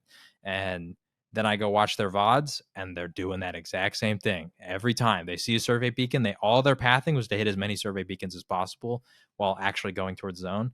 And I was like, this is a great point. So that one I watched way more than I normally do. For the what went wrong ones, like I said, I can watch a lot less because I can pick out some very specific games. But even that, I'm probably watching like 4 to 6 hours of VODs. The ones that I watched the least amount was LG, but that was because the video was literally on one game. So I only watched that one game. And then the Fire Beavers one, because I'm getting those translated by people. And so I don't like to watch a game if I have no clue what they're saying, because I feel like communication is like a massive chunk of why teams do good or bad in Apex, because there's just so many things that go on. So that one, I only got to watch like 4 games because I only got 2 or 3 translated. And then they had like some videos where they like translated some highlights of their game days. So that one I didn't watch nearly as much. So I think my analysis is probably not as great on that video just because of the lack of odds. But yeah, it's a lot. I was gonna say, I feel like I'm gonna explain something that happens to me, and you can say if this happens to you or not. But sometimes, if I find myself just chilling at home and I grab a book or something, and I start reading, sometimes I'll realize that I have read 2 pages, but I've been so deep in thought that I didn't actually read anything that happened. And I would assume sometimes watching VODs, as much as you're watching VODs, you'll be staring at the screen, and then all of a sudden you realize that you might have just missed an entire game because you just zoned out. So is that something that happens to you as well? Yeah, and that makes it take longer because if I like snap out of that and I know that it happens, I always rewind and like then it's like the thing where you're reading the book where like you go back the 2 pages and you like focus as hard as you possibly can because you're like, I got to get locked back in. And so I do that and then it just makes it take longer. Yeah, and it's a good thing you do because there's a lot of times where I do that and I realize I missed like something very important, and that's probably happened a few times in that. I asked that question to kind of build off of into this next question here. But when you are you've spent so much time watching these VODs, you've spent so much time analyzing these teams and different stuff like that. I kind of wanted to transfer this into this upcoming LAN. We have obviously a big LAN coming up for Split 2. From your analysis, I don't want you to go into picks yet, but give me a dark horse team that not a whole lot of people might expect to be doing well at LAN, but from what you've watched, you could see them kind of surprising people when they make it there. A dark horse team. It's tough because there's like certain teams that like based on their actual performance this split would qualify to be a dark horse, but it's like TSM and you're like, that's not a dark horse, you know, like because like honestly they didn't do that great this split until they finally showed up at the end. So I'm not gonna pick any teams like that. I'm not gonna pick the obvious ones. I've said this one before, and I don't know if other people view them as a dark horse team, but I think that FaZe is a team that could surprise a lot of people. There are certain things that they're going to have to figure out before we even get there, like they're contesting Vexed at a launch pad. I don't know if they're still contesting for launch site. They also haven't really played a ton of scrims because I don't think they want to contest on low ping. And they don't stream whenever they scrim because they don't want to like give anybody anything on their strats. So I don't know exactly what they're doing right now. But I'm a massive believer in Phony. That guy, I mean, he's won match point before. Yeah, Phony fan club, baby. He's won match point before when it was the regional finals, which is obviously different than a LAN, but he has shown the ability to win a match point. Frex, you guys had him on. He's been to every single LAN, I'm pretty sure, and I think he's been to a finals lobby every single time except for once. And I think he's placed top 10 in every single finals lobby. I might be wrong on those. I'm not sure about the online, at least, but for LAN, probably. Yeah, just for LAN. Yeah, probably. I think so. Like I know, like if not, he's always been. I believe he has also always been in finals. So I think you're right in that regard. Yeah. So like the amount of experience that he has is like insane. And so I think that Frex, if anybody watches the NBA, people talk about Jimmy Butler stepping up in the playoffs. I think Frex steps up his game when it comes to LAN. And then Snipe, it's his first LAN in I think 3 years. I think the last LAN he went to was the preseason invitational in Poland. He's like been in person, but he hasn't like competed in them since then. And so I think he's going to be super motivated to like want to come out and show out. And so they're my dark horse team that I think could really show up. Now, I also kind of wanted to get into this because you said you've watched every single episode, which we appreciate, by the way. Thank you very much. I have. There's been a lot of takes that have been on this show, and I'm sure there's been some that you listened to and you just went, what the fuck is that? So I want to ask, what was the worst take you've ever heard, and why was it that Finn said that NRG wasn't going to make it to Sunday? Yeah, it was by far NRG not making it to Sunday. I'm pretty sure you say it because everybody else had NRG like in their top 3 or something, and you wanted to have a hot take, so you said NRG wasn't going to make it. Here's why. I still go back to it, dude. Yeah, Wyatt's laughing. Look, okay, the reason why it came down to hold on. It came down to I didn't think Sweet could handle it in the prime time. I thought that the lights were too strong for him. He was absolutely dominating with NRG during the third party tournaments. They were winning every single one. I think there was like a moment where they won like 8 third party tournaments in a row. They were but then whenever they went dynasty. to ALGS, yeah, exactly. But then whenever they went to ALGS, they were getting like 16th or 15th, like not showing out. So I was like, okay, maybe the lights are too bright. Anyway, so yeah, I made a hot take. I'll live that. I'll probably live with that forever, and that's okay. Listen, I respect the attempt at the hot take. That said, which I understand, a lot of people are about to disagree with me here. I think some people agree with me. I personally think that Sweet is the best IGL in the world. Maybe right now you could say that Nocturnal's better, or like Hawkus or some of these other people. But in terms of like the last year of Apex, I would say that Sweet is the best IGL in the world. I think that there's a lot of things that he does that almost nobody else can do, which I think sets him apart from a lot of people. Like there's a lot of fraggers out there who people say this guy needs to be microed. There's only 2 IGLs that at least I think of that come to mind that can micro someone so impossibly hard that team is just going to ball out all the time. And that's Sweet and Phony. But Sweet has just done it so consistently to me that I'm such a massive Sweet fan. And also I've seen, because this is also, I think, a little bit of misconception about him. I think that he has given more room to his teammates to speak ever since they picked up Guild. Like Nathan, I think a big reason why they balled out so much at that LAN was Nathan spoke way more than I think he ever has in the past in terms of like suggesting ideas, like calling out plays, all these kind of things. And I tried to highlight that in my NRG video. But yeah, that was definitely the worst take that has ever been uttered on the Apex, the podcast. I just wanted to ask. There was no particular reason why I asked it. I didn't, it's not like I knew the answer or anything. It's either that one or We the People saying that Tom Brady is not a cheater. Those are probably the 2 worst That's takes. what I'm saying. Yeah, okay. I agree. That beautiful. Spygate, Bountygate. Dude, I mean, not Bountygate. Bountygate was the Saints. Deflategate. Like, how many things have to show up before we just admit it that it happened? I love whenever you see like the reply guys in Twitter, and it's like any sort of Patriots tweet at all or any Tom Brady tweet, and it'll just be like they name off all 5 rings and why it doesn't count. Yeah, it just makes me laugh every single time. The tuck time. rule. There's controversy tuck behind rule. the tuck rule. Tuck rule is insane to me still, but I hate the Raiders, so I don't really care. But yes, so I just wanted to I want to throw that out there, just make sure.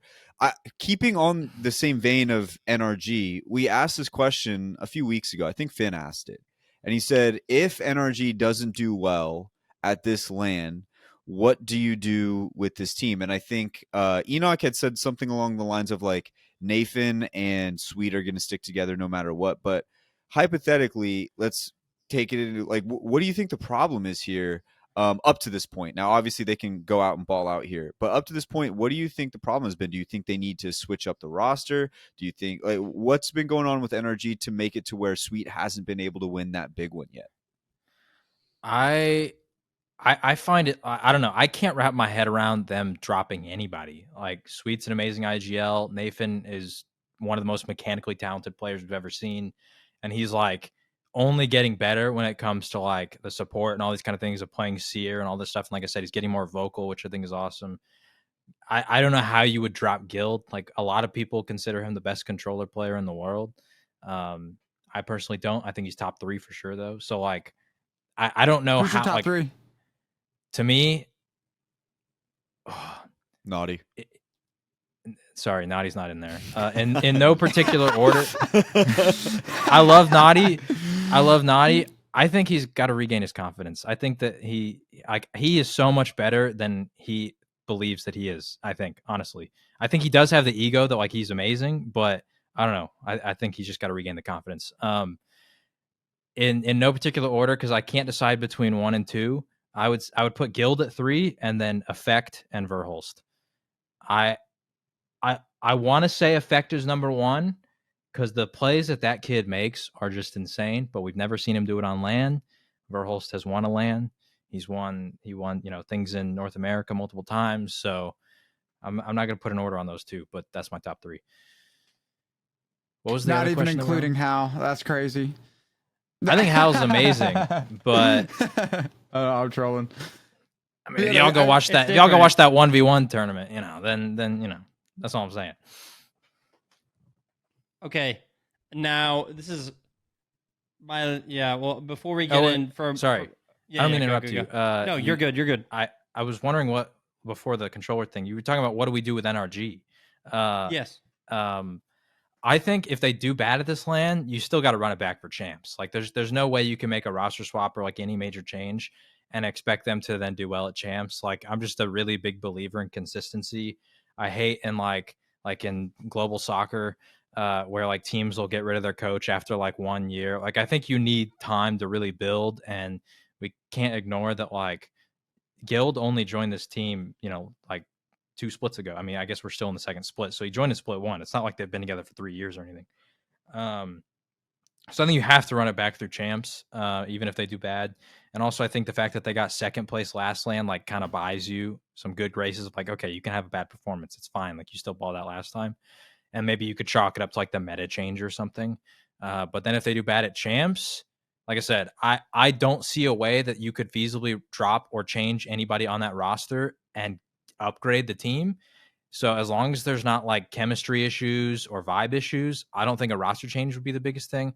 I think they need a coach if that happens. Like if you have 2 bad LANs in a row, not even like I've heard behind the scenes that apparently Sweet doesn't want a coach. Maybe he doesn't think he needs one, doesn't think it would be helpful, whatever. And I don't think they necessarily need like a coach to tell them how to play the game. But even like how TSM got Raven and Hal was talking about, I was just overwhelmed. Like I needed someone who was going to put in a lot of that behind the scenes effort. And I know they have an analyst in Sven. I don't know exactly everything he does, but he's a legend. But just having a coach that's in there, that's in the calls, that's giving you feedback on match days, that can just like help brainstorm new things. I would rather see them do that before I would drop anybody personally. Now, if they do bad at both LANs and then they go into next split and they do bad again, and like maybe they don't qualify for a LAN and then the trajectory is going downwards, then maybe you start thinking about roster change. But yeah, I don't know how you could drop any of those players, to be honest. The hardest thing is for Sweet, I think, if we go back to it, I don't know. It was my first original thought whenever Raven announced like to be a coach, was because I thought, how is Hal going to respond whenever Raven disagrees with him? Or respect is a big thing. Right, exactly. The respect part of coaching is such a big deal, and I don't know how Sweet would feel Yeah. with a coach that he doesn't respect, right? So Right. I think that's my biggest thing is I don't know if he would be open to it, mainly because I don't know how many people he thinks are quote unquote better than him that would be like would give him, Yeah. I don't know, like I don't what think he there's needs. one. Right, exactly. I don't think Like, there's. right, so I don't think there's going to be people that he's going to be like, oh yeah, I'm okay with that person coaching me or telling me Right. what to do. But also that, I mean, that could change if they Yeah. if they had as performances as bad as as our hypothetical is getting, that might change though.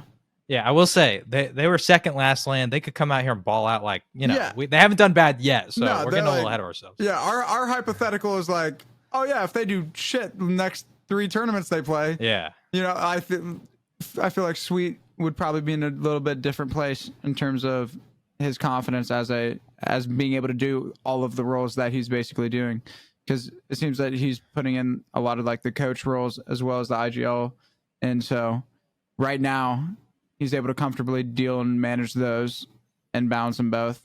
And so, unlike Finn, I believe in Yeah. him. Just yeah, that's a good point. Energy, dude. I think the majority of the Apex, the podcast, believes in Sweet and his ability. We only have one hater. People are preying on my downfall, dude. Because, I mean, the crazy thing is, dude, I was just giving my analysis and giving my thought process, and I got so much hate for that. It's insane. Anyway. hey, shout out to you though, because you picked LG to qualify for LAN this go around, and I was a No, he big didn't. believer in LG. Well, you flip flopped like 3 times. Which I wasn't a fan of that. Fake, Yeah, you better fake take that LG one out. believer. Okay, hold on, cannot at least give him you- that. You then- cannot give him credit for that. At least best you had the part balls was- to say it at the first point. Yeah, the funniest part was he said it. We roasted him. He Yeah. took it back, and then I was like, "If they Stick end to your up guns. qualifying, you can't take this if they That's do it." And then he fucking made it. I was halfway rooting for him by the end of it. I was like, "Dude, let them get in because that'd be so funny for the show." Oh man, it's awesome. Okay, hold on. All right, no. Okay. There's no debating what was No, just no, said no, there. no, I'm Wyatt agreeing. just- I'm agreeing with that. Wyatt We're moving came on. up and he's told straight facts. No. Okay, As a I'm long agreeing, time and I'm listener, moving. those were his exact words. Yeah, we are moving on from the situation. I'm asking one of my last questions before we do the double tap. But the last question for me is, I know we've talked about it a little bit behind the scenes, but people have asked you to be an analyst for their team, and these are professional teams. So how does that feel? Also, do you have like, if you get is the right offer on the table, you would think about maybe going to be an analyst for a professional team, or you wanted to stick to content? So there's a lot of factors that go into the answer, but the first thing is yes. Like I would totally be down to do it. But like you said, it has to be the right situation. Not because I'm picky, because I think I'm like the greatest thing and like the greatest analyst and like coach that's could potentially be picked up. But I do work a full-time job and I do have the content. I would be willing to quit my full-time job for being a coach. If it was the perfect situation, I would be willing to stop doing content to be a coach or analyst. But like I said, it just has to be the right one, because I'm very big on giving myself personal boundaries, because I know that if I overcommit to things, then I'm not going to do any of them well. So I can't do my full-time job and make videos and be a coach or analyst. I just don't think it's possible.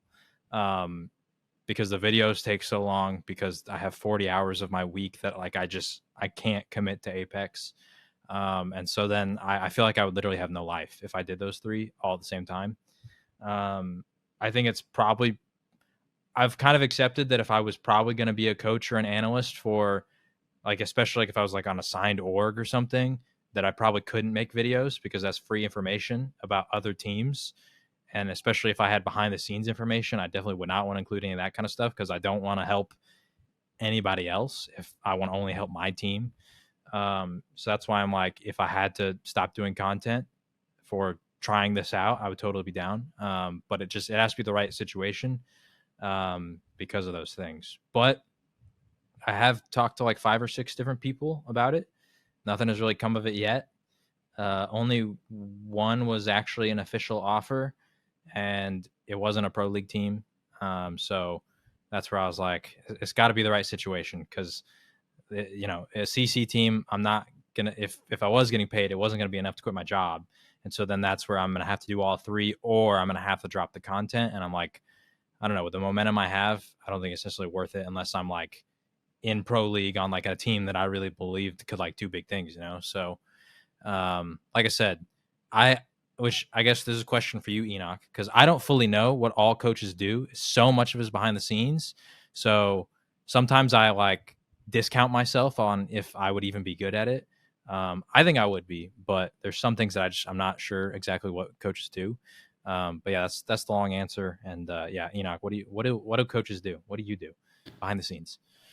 Behind the scenes, I do a decent amount of the work that Zach would be doing if I wasn't there to do it. So like a lot of like getting the zones, getting all of that, and being able to like put that in a position where you can break it down, or just going over it to keep it fresh. Going through VOD reviews, either by yourself or as the team, and making sure that you're trying to get as much of the. I try to watch as many POVs as I can, but obviously not everybody's streaming all the time. But it's a lot of that. I'm sure that there's coaches out there that do way more than what I like. I'm sure PvP, Sea Lion, Raven all do more than what I do. I'm my like biggest thing that I contribute is making sure that I set in place systems that they'll be able to work within, or like set up guidelines in place. So like if I don't think that, like one of the big things was I told Chaotic that I wanted him to be in the gym at least like 2 times a week. And so then it was like that ended up being a thing that has led to like a huge positive improvement in him overall.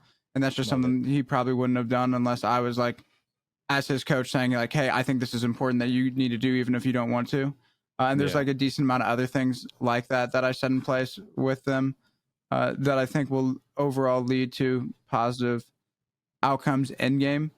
But yeah, it's not, I would say, and then like watching scrims, being there to like mediate towards like the end, being able to be like that guy that's seen on 3 PO, like seen at least 2 or 3 POVs, to be able to be like, okay, well, like let them talk it out and then share the insight that I have, and make sure that nobody is chalking it too crazy in terms of like vibes. But I would say it's probably like 20 to 30.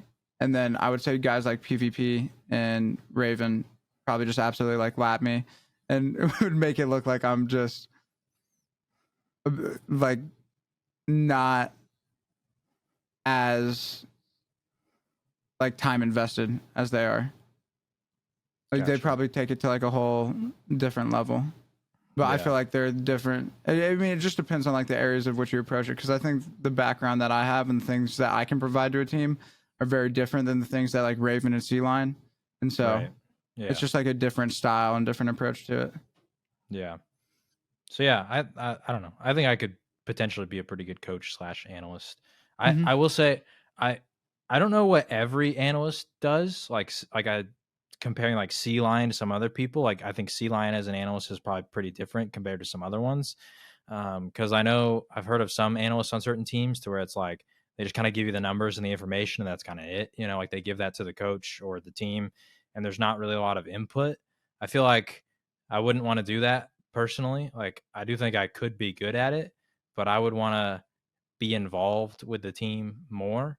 Not necessarily that like I said, like I've never competed or anything, so I'm not going to tell these guys how to play the game, but even just like a piece of the puzzle in terms of like decision making, or like you said, being in the call and trying to mediate stuff. My mom for her job, she owns this company where she teaches CEOs how to communicate to their employees. So I'm like huge on communication and like learning how to give feedback to certain people based on their communication style and all these kind of things. And so I think I could bring a lot of cool stuff like that. But yeah, so I don't know. I think it just depends on what the team wants, to be honest. And like I said, it's got to be the right situation.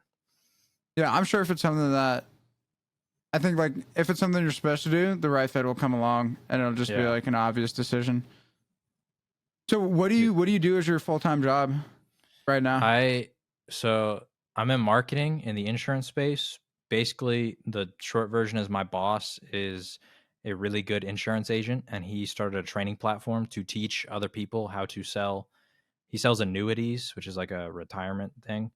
And so he teaches other insurance agents on his training platform how to get better at selling them. And so I am the sole marketing guy for the platform, and some of the other things. He has like a couple different companies. So I've done multiple stuff. But that includes like we have a podcast that we put out every week. And so I do all the filming and the editing and everything for there. And I've done that for years. Um, social media, advertisements, all these kind of different things. Honestly, not the most interesting of jobs. The whole reason I actually started making videos was because I was kind of bored at work one day and I didn't feel very content in life where I was currently at. And I was like, you know what? I like video editing. I like Apex. I'm going to give it a shot. And here we are. But yeah, that's what I do. Nice. I mean, that's definitely like a strong background to start content creation from, because content creation, like you have to make good content, but if you're not marketing it in the right way, Yeah. it doesn't matter like how good a stream is if you're not Yeah. able to show it to people. I've gotten this question a few times, and I do want to put it for the record. This is not my first YouTube channel that I've ever made. This is not like I just showed up out of nowhere and was a YouTube genius. I have I have a podcast that's a sports podcast with one of my friends, and we have done that for almost 3 years. And I grinded every single day, editing, putting out videos, chopping it up, everything. We have 600 subscribers on that YouTube channel after 3 years. So like we had 2 videos that got 30,000 views each, but it was all just because of the one specific topic. It wasn't because of us and the podcast itself. It was just about the topic and the title that I put. And people like wanted to see about that thing, but then like they don't convert into longtime listeners. So point being, I have grinded for a very long time to reach the point where I now have this YouTube channel. Cause I have heard a lot of people be like, you just showed up one day and you were like amazing at it. And I was like, no, it's been a long time. Yeah, I mean, that's something that a lot of people don't see. Even if you had like been making other Apex stuff, it's like, oh, like this guy just came out on the scene and he's just already killing it. A lot of the times, like nobody sees all of the hours and hours and hours and hours and hours that goes into getting to the level of excellency that you're putting out in terms of content. Yeah, I think I was sure. 92 episodes deep on the other Apex podcast I have before we I dropped listened to that the too, first by the way. episode. Thank you. I appreciate I it. started listening like, I don't know, 4 weeks ago because I ran out of episodes for this podcast. So now I listen to the other one too. Thank you. I appreciate it. But yeah, I was 92 deep on that before this one started. So yeah, you gotta cut your teeth a little bit on some stuff that maybe not is getting a whole lot of listens, or it's more just kind of honing in your skills. And I still love the other show to death. Like it's still like one of the highlights of my week. But I can definitely relate to, you didn't just, when I first got here, I'm sure there was a lot of people being like, who the hell is this Joker talking about I'm using 7 Ultic cells while I'm playing Ash. Yeah, I didn't just get here. It took a lot of work. So I can definitely respect where you're coming from. Also working a full-time job too. So I love hearing stuff like that. That's awesome to hear. I was going to say you both are very similar in that regard. Sounds like you guys both kind of grinded to get to where you guys are. And you guys both said that you did podcast. I mean, just talking about you both, y'all. So it's nice to hear. It's really cool to hear that we made that connection. I'm glad you told us that, Jay. Yeah, I don't have Wyatt's golden voice though. Ooh. I get in I the don't know. car. Your voice isn't bad, Dude, though. My voice You is have good, a but solid Wyatt's. voice. I get in the car, your voice comes on, tingles, shivers. You know what's weird though is like, I don't know what it is, but I think it's just Riverside, because I don't record the other show in Riverside. When I record the other show, it doesn't sound like it does on It this does sound a show, little because different. it does, because like if I listen to it, if I'm just driving around, like I don't always check this show, because by the time it's done, I've listened to it like 4 times. But if I ever pop this show on while I'm driving or something, I'm like, damn, I do kind of sound good. But if I'm listening to the other show, I just feel like I sound normal. But I don't know. Yeah, no, I appreciate that. Jay, I have a double tap for you. I'm ready. I know Which the rules. Yeah, you already know the rules. So Yep. for those that are listening, that this is their first time, I will say a statement, and Jay will use one word or two, or however many people feel to answer that question. You ready? Give me one sec. The Cowboys drink. I'm ready. All right, number 1, best team in Apex Legends. Xset. Number 2, ALGS coaches. Hot sick. Number 3, JHawk's future org as an analyst. Optic. Number 4, difference between challengers and pro play.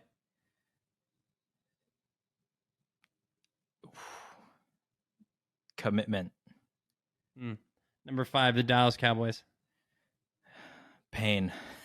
Yeah, I wanted to touch on this. Being as analytical as you are, I wanted to get into what do you think the problem is with the Dallas Cowboys? It's Jerry Jones. Okay, listen, I am not one of those Cowboys fans that's like, it's our year. Those Cowboys fans pain me inside because my entire life we've won 4 playoff games. I'm 25 years old and we have won 4 playoff games. We have never made it past the second round. And like after 25 years, we've had different coaches, we've had different quarterbacks, we've had different everything. At what point do we look in the mirror and just say it's Jerry Jones' fault? It's his fault. It is what it is. Unfortunately, and I don't mean to get morbid, but the only way that he's not going to be part of the team is when he gets too old to be coherent. So yeah. So you're not rocking like the jean shorts and the Nike Air Monarchs, like you're not that type of Cowboys fan. No. Okay, definitely not that Cowboys fan yelling it's our year every year. It does never believed. It does feel weird that he's always in every single decision, and he's hiring coaches almost to kind of like I hate the kind coaches of bully we hire. their way. Like he just wants a guy he can bully. I know he wants a yes man, and it pisses me off. Like because Mike like McCarthy, the best coach we ever had outside of Tom Landry, which he fired the day he showed up. My grandma, I've never known this until 2 years ago. Diehard Cowboys fan. I don't mean to rant about Cowboys forever, but she's a diehard Cowboys fan. I've never known that my entire life because the day that Jerry Jones fired Tom Landry, she's never watched a game since. And my dad said she watched every game before that. That's hardcore. Religiously. I know. That is hardcore fandom right there. Yeah. To be like, I love this team so much, I actually hate it, and I'll never watch it ever again. She never will. I mean, Tom Landry, he won us, multiple Super Bowls. Anyway, point being, he hires Jimmy Johnson. Great stuff. Jimmy, the whole time, because Jerry just bought the team, he's focusing on the business side, and Jimmy gets all the control on the football side. And then in the middle of a dynasty, Jimmy Johnson quits. Imagine if after this next land, TSM wins it and Raven quits. You'd be like, what the heck happened? How would you just quit? And then all of a sudden you find out like TSM management was like, no, you guys can't play Horizon. You have to play this. And he's so like against it. That's literally the Dallas Cowboys. At least in the 90s. And then ever since, he's just hired yes men and we suck. It's a painful life. Yeah, no, it's it's also funny if you were to take that same TSM example and be like, you have to drop Horizon. Also, I've never played the game before. So you have to do what I say, despite the fact that I've never played Horizon, let alone this game. Yeah, no, it's got to be tough. It's got to be tough. But hey, this year's your year. No, it's not. It's not. I will never believe it's our year until we get past the divisional round. Like we have to at least get past that because we've never done that. Never in my lifetime. The last time we did was 1997, and that was like 5 months before I was born. So maybe I'm the problem. 1 year old. I don't know. Yeah, could be that. It could be that, you. Could but be. It could be. I was born after their last Super Bowl, and we haven't won since. We haven't even gone since. So it could be me. The day they go, though, is going to be a media war. You're probably going to get annoyed of your own team when you guys go to the Super Bowl. You're probably going to be like, I'm tired of hearing my own team get talked about. Oh, yeah. Because they're going to get talked about nonstop. It could be the greatest day of my life. I don't know. I'll tell you, from watching the Broncos win the Super Bowl, and I've been just as hardcore of a Broncos fan of any other sport. I would honestly argue, even though football is not my number one sport I watch anymore, that they'll probably still be my number one team. It was I'm not exaggerating. It was top 3 days of my life, top 3, and I'm sure if you finally get that, it will be top 3, top 5, 100%. It's a feeling unlike any other. But yes, okay, all right. Well, JHawk, this has been awesome. Whoa. Oh, shoot, Enoch. Yeah, Enoch. you forgot about his question. My bad. Always Hand has up. the question. Hand up. What the Hand up. heck? That's on All right, me. JHawk, Yeah. you know the drill. Yep. You qualify. 26.4 on YouTube in 16 videos. Absolute absurd stat. And you also take like 54K, 96K, 39K, 40, like numbers are popping. You're doing your thing. Easily top 1%, making it happen. What is one piece of advice that you could give somebody that, regardless of what they're getting into and trying to develop and get into that top 1%, that would be able to help them get there? This was part of the reason that I started making these Apex videos, but I heard Mr. Beast on a podcast one time say that, which a lot of people say this, but he just worded it in like YouTube terms, that like everyone tries to, when they first want to do something, they try to be perfect at it, and you just got to realize that you're not. So just do it, and if you fail, then you get better and you move on and you learn from it and you do it again and you keep working at it. And like I said, I've been doing that sports podcast for 2 years. But even then, I learned how to video edit in high school in like 2013. Like, I've been video editing for a very long time. I've been doing graphics for a very long time. Like, I always did little fun side projects just because I enjoyed it. And so if you're at a point where like you really want to do something and you don't know how to do it and you're honestly maybe even not that good at it yet, just do it, because that's what I did all those previous times. And then when I did it again this time, it worked out. And this might be cheating on the double tap because you asked me the difference between pro and challenger circuit teams, and I said commitment. But I feel like if you want something bad enough, then you will continue to do whatever it takes to get it.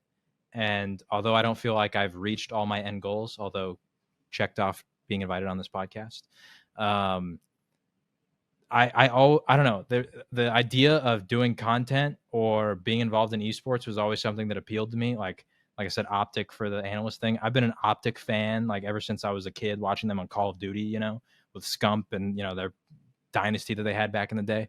And so just the idea of doing those things was always like super cool and inspiring to me. And I always kind of wanted to do it, but I didn't know how. And I just kept taking the steps to like get closer and closer, not even necessarily with that goal in mind, but just things that would point in that direction. And I failed a lot of times, but I learned from it because I wanted it bad enough that I was willing to learn from my mistakes. And here we are. And I'm going to continue doing that and see where it takes me. Beautiful. Well said. Beautiful stuff. Beautiful stuff. Well, now I can officially say, JHawk, it's been a pleasure having you on the show. It has been awesome, and I'm almost positive that this is not going to be the last time you were on the show. We have plenty of ALG action, ALG ass action coming. Yeah, that's 2 weeks in a row that you've done that. I was gonna say last dude, week. What is you wrong did it with me? Am I dying? Like, what is happening? I cannot say ALGS to save my fucking life. We've got plenty more of that along in the future, and we would love to have you along for the ride, and especially your analysis, being able to break stuff down. It is very awesome. Don't forget to check him out on YouTube. And I kind of tested what he said at the beginning of the show. If you type in JHawk Apex, he's just right there. Very simple, very easy to do. So go ahead, check him out. Check out all of his videos. If you have a day at work and you're not sure exactly how you want to pass the time in between customers or in between jobs, load up a video, just sit back, relax, watch it, and enjoy the vibes. Enjoy the vibes. JHawk, thank you for hopping on the show. It's been a pleasure. Thank you, man. Appreciate you guys. Absolute honor. Like I said, long time goal. Glad to get it done. There we go. There we go. All right. That was our man, JHawk. Shout out to JHawk for hopping on the show. Awesome guy. It was a great interview. Can't wait to have him back on. It was really, really an honor, a pleasure to have him on the show. And can't wait to see what he does in the future with some of these videos, especially with more content coming on the way with this second split, LAN, and then champs. We'll see how that goes. So shout out to JHawk for hopping on the show. Ladies and gents, we are going to ask some questions here. We're going to go through the competitive Apex Reddit, go through some of these questions here, ask and answer some of these that you guys have sent in. Finn, I know you got the first one lined up. Let's hit it. Yep. So shout out to All About Ryan on Reddit that sent in this question that I think is an absolute juicer. So they say, for some reason, Respawn devs have a Wolf of Wall Street level bender and make it a teams of 4 instead of 3. Which 4 legends would be the new meta? Oh my gosh. Okay. I think this question's phenomenal. I'll go first and let y'all brainstorm, because this is kind of a tough question. But I do think you have to run at least one scan character and one movement character. But I think I would go with Pathfinder, Horizon, Seer, Gibby, or Newcastle. That team would go crazy. Oh my goodness. Yeah, that's what I'm going to go with. I'm going to go with Ash, Mirage, Vantage, Watson. Wait, why? I don't know. I just threw threw 4 names out there. Yeah. I just threw 4 names out there. No, honestly, if I was just picking off of my favorite, because my brain capacity cannot do like trying to make like a good comp. I'm gonna go Lifeline because she's sick. Ash because she's dope. I'll go Watson because she's clean AF, and then I'll go Gibby because his ult is so sick in the end of the game if you have it. That's what I'm gonna do. That is such a wide answer, I'm excited. bro. I'm excited. Caustic, Gibby, Bang, Horizon. That's disgusting. Hold on. Can you write that down? We're gonna put these all in a tweet. Caustic, Gibby. You said Caustic, Bang. Gibby, Bang, Horizon. Yeah. Caustic, Gibby, Bang, I like the Caustic Horizon. pick because of, well, I don't know if I'd go Caustic, but I get it why you would, because of the controller situation. Like to have a controller on your team to know where Ring is, but also holding down a spot. But that is Barrels, disgusting. baby. Yeah, Barrels. Dude, there's no end game. If that team makes it to end game, there's no way they lose. They make it to end game with Digis? Ain't There's no a lot way. of pressure on that Gibby player, though. I mean, that's why you just get a good Gibby. Get dropped. Oh my gosh, dude, that team on Optic. Plus who? Plus, you can either pick Anders? up. Actually, no. Like, imagine this. No, Optic now, but you got you. So you'd have yeah, just all of the former Optic players. You put Duplex on the Gibby. You got dropped on the Bangalore. You got Skittles on the Caustic, and then you got knocked on Horizon. That's a nasty team. So would MNK be more prevalent? That's a real question too. Like, would there be more rollers or would there be more MNK? I mean, nobody's beating my Optic team in a bubble fight. That's all I have to say. With Caustic Gas too? Would you go 2 and 2? Would you split it down the middle? That's MNK, what I was thinking. Like, 2 MNK, 2 controller. You would have my team's 3 first. MK. But we got Bangalore smoke and gas. Aim assist doesn't affect my team. Not my squad. Yeah, if everybody's running Digis on that team, that's a pretty scary squad for sure. Like Digi Day would be insane. I wonder if go like, especially with our POI, we got stacks and mod. Imagine a gold Prowler or a gold R9. Well, if you think about it, a lot of teams, you would have more POIs than there would be teams, though, for like landing spots. So every team would. So we get dome too. That's what I'm saying. Yeah, we get dome. It'd be interesting. We get dome it'd be stacks. I don't know why I'm saying we, as if I'm a part of that team. I put myself as the fifth man on that team. I can't remember what I said. I said Gibby or Newcastle, Horizon, Pathfinder, Seer. Yeah. I love that team, dude. I don't know. And then Wyatt's is just kind of like a Wyatt team. Yeah, no, my team is just straight up just vibes, love, content. That's a great in a question bad though. way. We need to. I would love to hear other people's opinions on who they think the 4 legends would be and why, and also what they think input wise. Imagine like a 4 roller team, just full int, like it's all aggressive. They don't have any. They have a full edge team, bro. 4v4 fights would go crazy. Bangalore, Horizon, Seer, and then just throw a cat in there. Yeah, you That could throw team is Cat- nasty. I know, dude. It's crazy. Bangalore, Horizon, Seer, cat. Dude, imagine That that actually diversity. that's probably a better team than my first team. I just like the Costa Gibby vibes. Yeah, but Bangalore, Horizon, Seer, cat.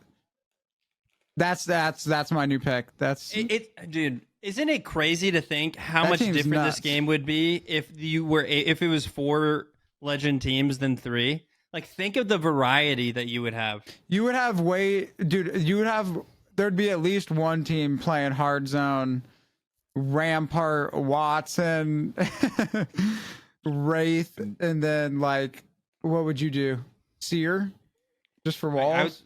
I was gonna say either Seer or like a Bang for like micro rotates. But like a Rampart Watson late game, like that, you just get into end zone. You're just like you're just guaranteed points. This is making me thinking, like, what if you had all 4, like if you had to pick a legend who would be the most powerful, if all 4 players could play the same legend, who would it be? Like, imagine going up against like 4 Caustics in a late game. Like, Well, you wouldn't want that team to make it to late game. You'd like focus that team out, right? Well, that's But what if I'm they saying, did like, make it to which late game, team- then GG's. if you had all 4 people on one legend that like that was allowed, like which legend would you want to run? My first thought is Horizon. Yeah, my first thought is Horizon, but Because you get like 4, that ultimate 4 times is insane. yeah, and grab lifts. Like think of the rotates that you can do with like 4, but also think about Pathfinder, bro. You can literally, dude. Oh, think of how quickly you could rotate if all 4 of you guys were playing Pathfinder, and then you got the insta scan to get another zipline back. Mm-hmm. And everybody does that. Oh my gosh! Wait, no, you couldn't do that. Never mind. You can only scan it once, so never mind. It would only work. But that's 5 zip lines that you could use theoretically. I'm gonna throw up thinking about that rotation. But Yeah, that would be insane. I'm trying to think if there's anybody I'm missing. I think it would just be pure chaos if you could do 4 octanes. It'd be just for vibes, for fun. that's Just bouncing around. That's once Dude, again, it's a 4 very Wyatt pick. 4 Newcastles with Golden Ox. No, bro, come on, man. You can't kill them. I don't think that team dies ever.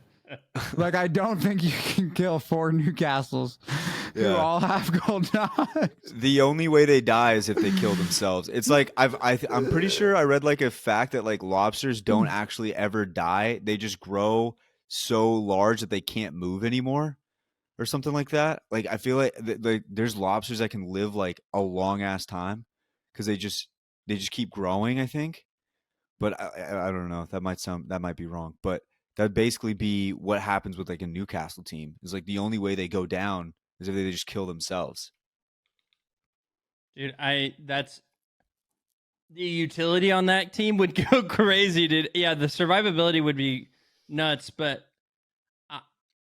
I was thinking, what about 4 Seers? Like, I mean, that would be kind of so bust. I don't think you don't even need 4 Seers, so never mind. I mean, you just always, every fight you take, you have wall hacks.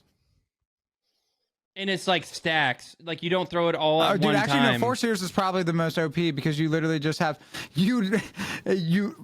like, all you'd have to do is ISO a few One guys, person. like, Yeah. just one person out, and then boom, 4 Seer Qs. Bam, bam, bam, bam. The slows on that would be ridiculous. Like, imagine you get hit with all 4. You're just slowed for 10 seconds. That math was wrong. 8 seconds. 8 seconds, yeah. That would be wild. That'd be wild. Okay. Dude, someone's basically stun locked, is what that sounds like. Yeah, it's just- dude, the amount of fists going through monitors would go up exponentially if that was the case, if that was possible to do. That was a great question. Who asked that question? All About Ryan. Shout out All About Ryan. Shout out to All About Ryan for that question. That was a good one right there. Shout out to All About Ryan. Let's move on into the next question here. I think this one's kind of interesting. I don't know if you guys will think it's interesting, but this one comes from Vaunch, and they say, if bullet slow was removed, how would it impact the game, and which input would be impacted more by its removal?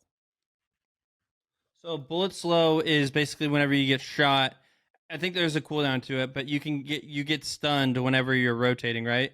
Like that's what I'm thinking. Like you get stunned a little bit. That's where the dead slides come in and all kinds of stuff, which fortified people do not get. By the way, if you didn't know that, they can't get stunned or they can't get slowed like in that regard.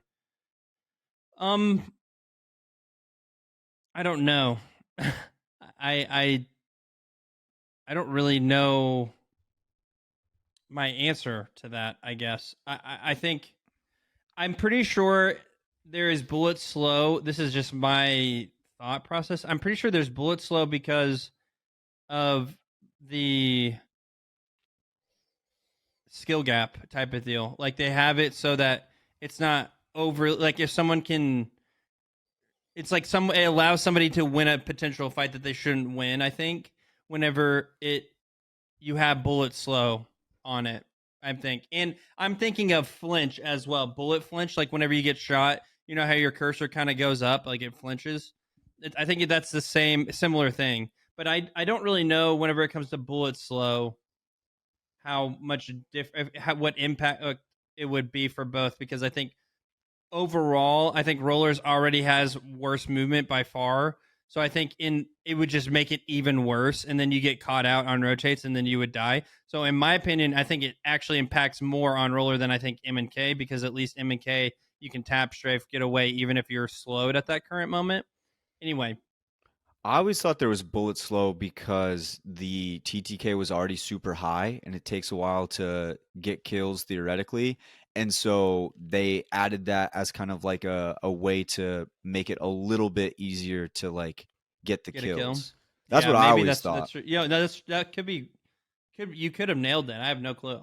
Because imagine with no bullet slow, like an Octane going around a corner when you've got them cracked or whatever, and then they're just gone. Yeah. And Octane's not the only one. Like Pathfinder, and you mentioned the dead slides on controller. Like the amount of times I've been hit a dead slide because I'm trying to get away from somebody shooting at me is like insane amount. So it's like, I think that's kind of why they did it, was to make it to where you can't just run away. You either have to fire back and try to get some positioning back and maybe have your teammates come in and try to help, or I don't know, you're just dead.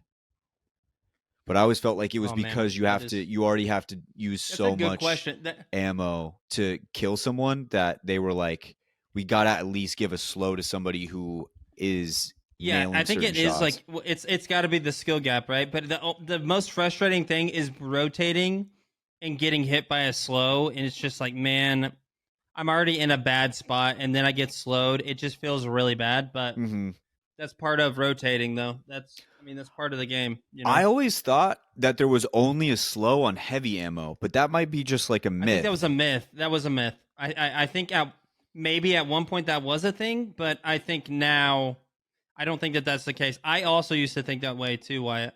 Yeah, and then I looked it up. I remember looking it up one day, and there was no evidence to like back it up. There was nothing that said it was basically, a lot of people said that, but there was no actual, evidence to say that this was like there was any slow with heavy ammo, or there is slow. There was no evidence to support that heavy ammo was the only one getting more of a significant slow than other ammo types. I don't think that ever came out. So yeah. I think that one's definitely interesting. I would love to see how that went if it wasn't there. But yeah, definitely an interesting concept. Shout out to Vaunch for the question. E, did you have anything to add to it? No, I'm good. Okay. Moving on into the next one here, we've got one from Shape Generator. This will be a quick one.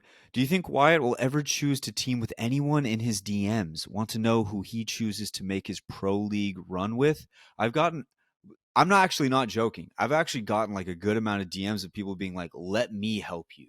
Let me get you to Masters." Also, by the way, Finn just threw this tweet out there. If you guys saw the tweet where it was like, "Should Wyatt try to make it to Masters for the content?" Finn just threw that tweet out there. He didn't say anything to me at all. He just tweeted that.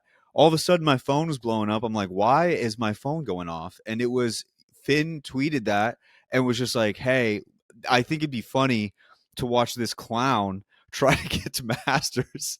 And I got so many people being like, "That would be so fun to watch."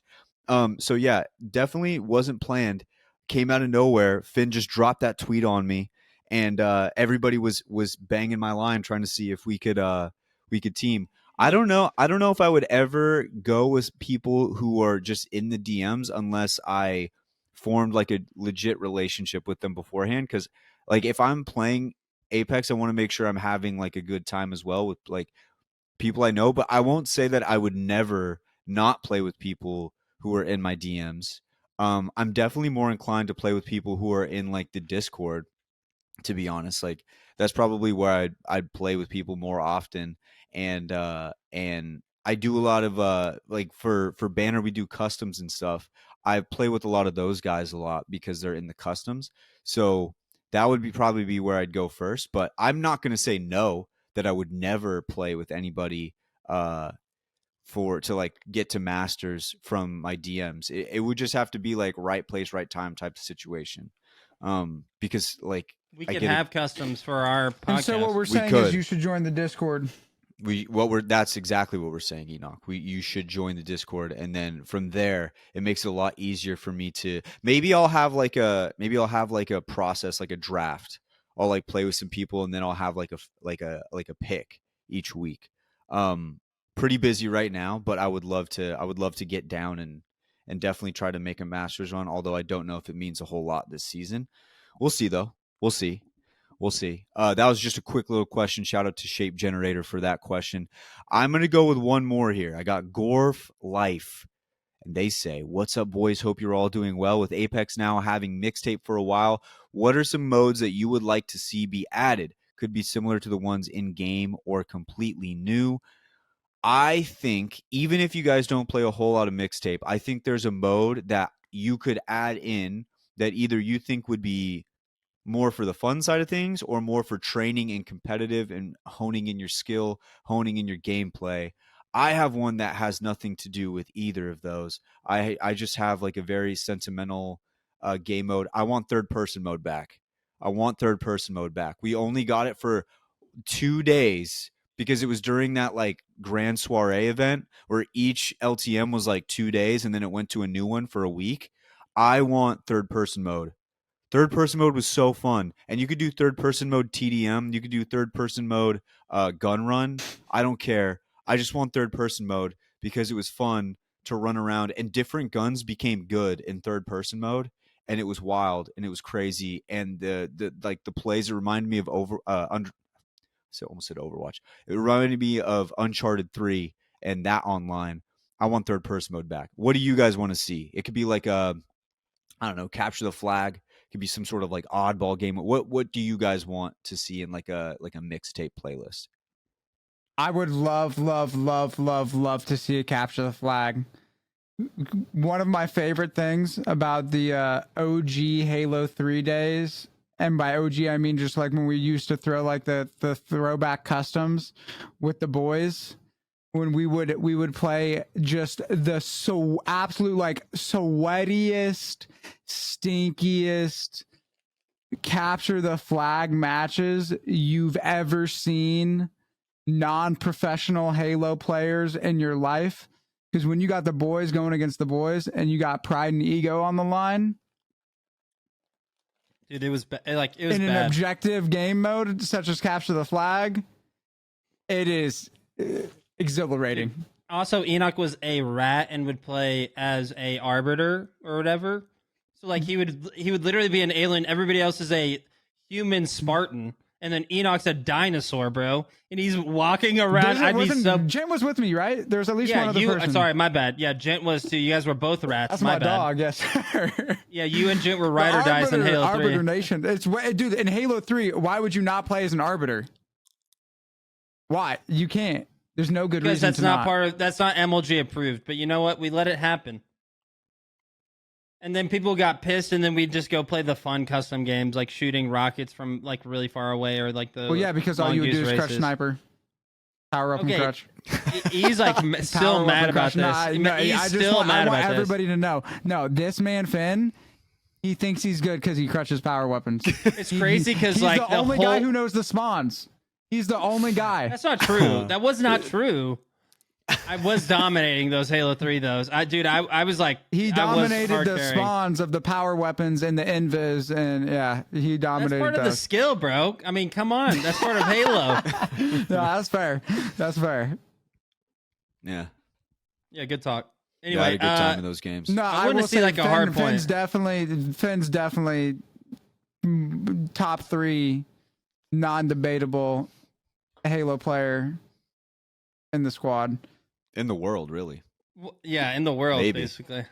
You could say he's number 1. You could say he's the best Halo player. I don't know if we I don't know. It would be between me or Dalton. I think Dalton was really good. Yeah, you guys were Drew really nasty. and Andrew. Bro, Anyway, I still remember me getting first picked in the Halo squad. That was a big moment for me in my gaming career. That was like during the time Enoch was like still on his come up too. He got invited to the Halo Customs, and then our friendship, like everybody's friendship with Enoch, kind of grew, and it came from a little bit of a hatred because he was once again playing an elite arbiter, like playing as a rat. I was clean though. You gotta respect the fact that Enoch was on the come up and he just didn't give a fuck about the rules of society. He was like, "Fuck all of you." You had to play as the Spartan. I didn't even know that was a thing. We were just letting you, bro. We were just letting you. I didn't know there was a rule where you could. I think that's bullshit that they don't let you be an arbiter. Well, yeah, I don't know even why the we all MLG didn't should play as allow arbiters. I mean, they picked the wrong model. That's all I gotta say. Yeah, it's impossible to get a headshot on him, bro. Yeah, exactly. Yeah, because dude, it's ridiculous, bro. The difference between an alien head and a human head is shockingly different. Okay, and this is why Halo right now is taking a back seat. They should have it to where every team is allowed to have one person play arbiter on their team, and then you just pick the most gross player to have the alien head, and then it really changes everything. You know, imagine the roster swaps on that being like, yeah, so we were really feeling confident going in, but we decided to switch it up and have this guy play Alien Head. We'll see how that goes going into it. And then for other people who are not involved, they're like, what the fuck? Who Alien Head? And then you dig deep, you figure out what it means. You're like, yeah, I'm definitely following this esport. It makes it feel like more interesting. You know, that's what I'm saying. They should let me run Halo. Well, they should let me do it. Every Halo match I played, I lost. Every 1v1 I played, I lost by like a large margin. But it doesn't matter because I'll find a way to make it fun. Let's go grit. That's exactly what it is because I kept loading it up no matter what. I was like, thank you, sir. May I have another? Yes. Okay. Do you guys have any more questions before we move into heart to heart? Are you ready to kick it? I'm down. Good. Let's get into it. All right, ladies and gents, let's hit a quick ad and get into the heart to heart. All right, ladies and gents, it is heart to heart time. Heart to heart time. Boys, who wants to go first? I raised my hand. I want to go first. It's mainly just like appreciation for my dad. Like I love him very much. I very much appreciate him.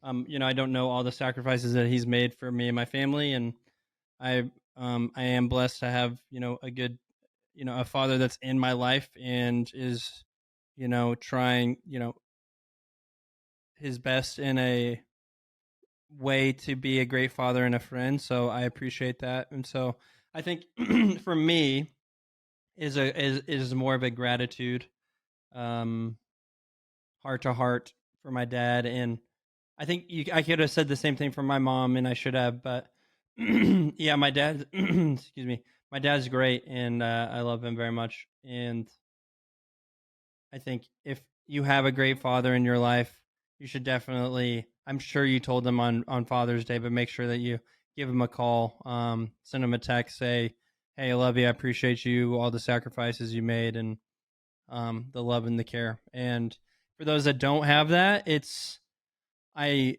I'm sorry, because not everybody has a great father figure in their life, and um, I hope you have found one in a mentor, even if that doesn't mean that they're bloodline, and so I think as for me as a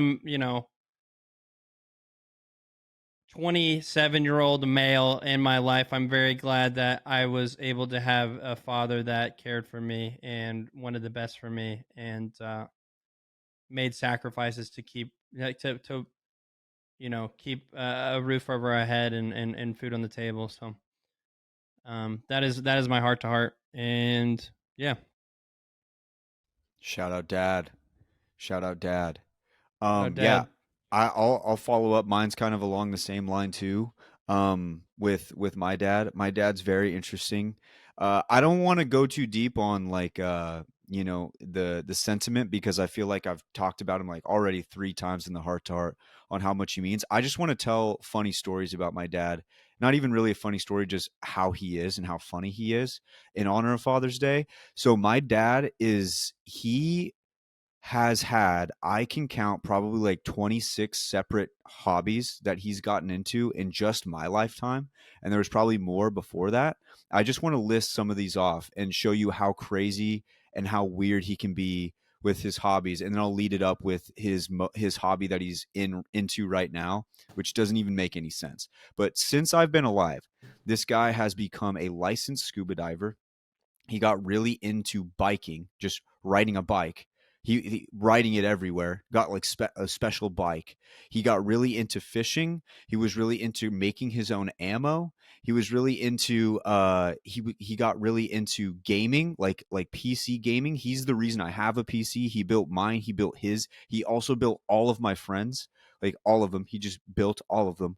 He just consistently finds different hobbies and different things to get into, and the one that he's into right now, it's just, he's into pipe smoking, like pipe tobacco, like Lord of the Rings status, like the pipes from like the Lord of the Rings. He'll I put like respect that a lot. pipe tobacco in it, and he has like he just got into it. He has like 16 pipes, and his newest one he just got was fucking legitimately this long, like it goes all the way down, and he just bought it. And so in order to kind of follow up his hobby, um my I just, like I mentioned earlier, it was kind of weird how it lined up this way, but I went to my best friend's wedding, and I was in the wedding, so all of us got like a little gift from him, and it was hand rolled cigarettes with pipe tobacco in it, which is tobacco is tobacco. It's not the healthiest thing for you, but pipe tobacco you're not supposed to inhale.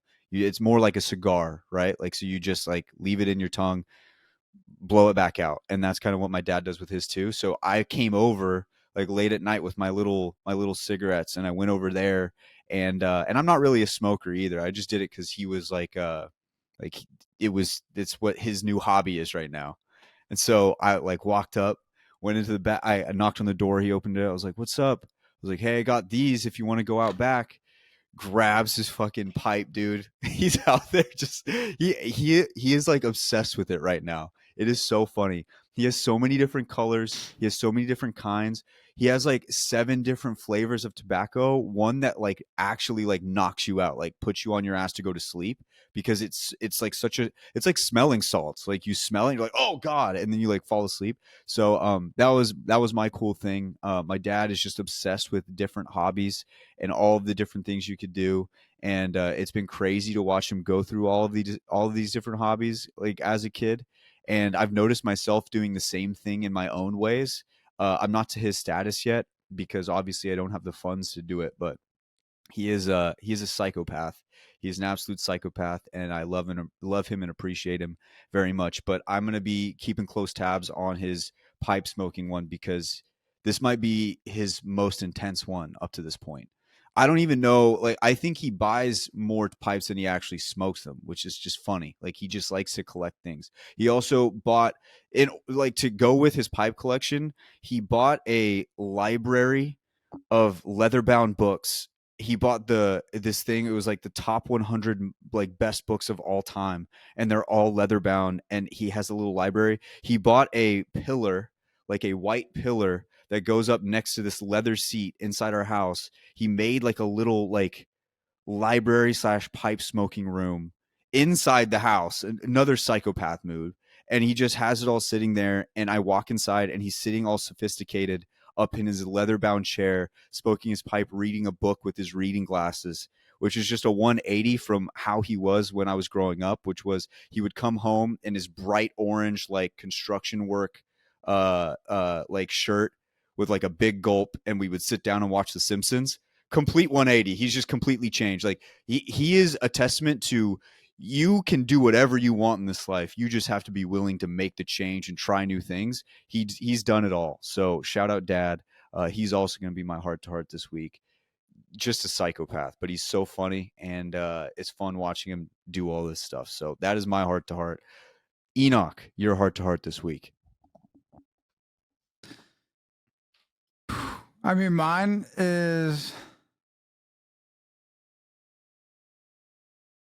I mean, I feel like I've been talking about this way too much, but dude, it's really just hitting me, especially like as I'm getting older. Like, I'm 25, about to be 26 next month, and I realize that I will never be able to go back and experience any of like those moments that I've had again.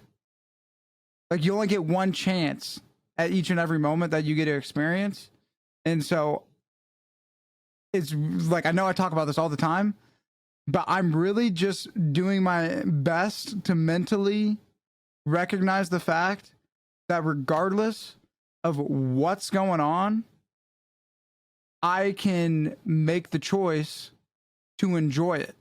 So like, whether things are going well, I can enjoy it. Whether things are going bad, whether things get really bad, whether it's just like a lot of bad stuff going on, I'm only going to be able to experience each and every moment one time. And so why would I not try to enjoy it as much as possible, regardless of how bad it is? Because I only get to do it once. And I don't want to waste time being sad and shit when I don't have to. And I used to think that I had to, but I know I don't. And I know that I talk about it a lot, but like, that's just the biggest thing that's been on my mind lately. Like, also, like, huge shout out to dads, and also huge shout out to, as Finn said, like, the father figures in our lives who are father figures, even though they're not necessarily like our blood fathers, because I have an like fantastic relationship with my dad and I love him dearly, but I'm also very thankful for the other men, like strong men that I have in my life. Like my rabbi, like both my rabbis and my elder are just men that I look up to immensely, and that I'm very thankful that I have in my life to like give me an example of what a strong man looks like, and be able to go and like get advice from them. So huge shout out to all of them, but also just, man, I only get to record this podcast one time. And so I should be trying to make sure, like this specific one, like this moment that we're in right now, I only get to do this once. And so why would I not try to just enjoy it as much as I can? And so that's what I've been thinking about lately. And I think that the more that I think about that, and the more that I make the conscious choice to like choose joy, the better my life's going to get. And so I'll get to be a nice little example, and I'll check in back in a couple months, and I'll let you guys know how this goes. But like, I am so focused and intent on not allowing myself to go into those places, because I only get to do it once. That's damn right. That is damn right. And I think we can all learn a little bit from that, having like a better mindset of where we are at the time, and just enjoying it, just having a good time, having and feeling good in this life that we've been given. So That was awesome. Great heart to heart, everybody. Ladies and gents, that should just about round it out for this week's episode of the Apex, the podcast. Don't forget to click the link down below and follow along to all of our social medias and join the Discord. And we'll see where things go from here with my run to Masters. I actually haven't even loaded up Apex in a little bit because I've been deep in the Rocket League grind. I've been so deep in Rocket League. I had solo queued my placements 7 and 3, Diamond 1 on duos. Like, fuck with me, okay? Like that solo queue. That's where I'm at right now. I'm an absolute goal scoring machine. You can't be stopped. I might be playing with our editor Connor, and I'm excited to be playing with him. It's just our timing is a little bit off because he's East Coast, I'm West. So once we line that up, it should be a fun time. And me and Connor have been trying to get like the Apex the podcast like Twitch going, where in like my free time I can load up and play some Apex, and that might be where we do the Masters grind. And all of you can laugh at all of the stupid things that I do. And I'll be Also, I'll shout be out down with it. Connor. Also, huge shout out Connor with the K. YouTube legend. Yeah, absolute YouTube legend. So shout out to him. Thank you guys for tuning in. As always, we'll catch you guys next week for another episode of the Apex podcast. See you.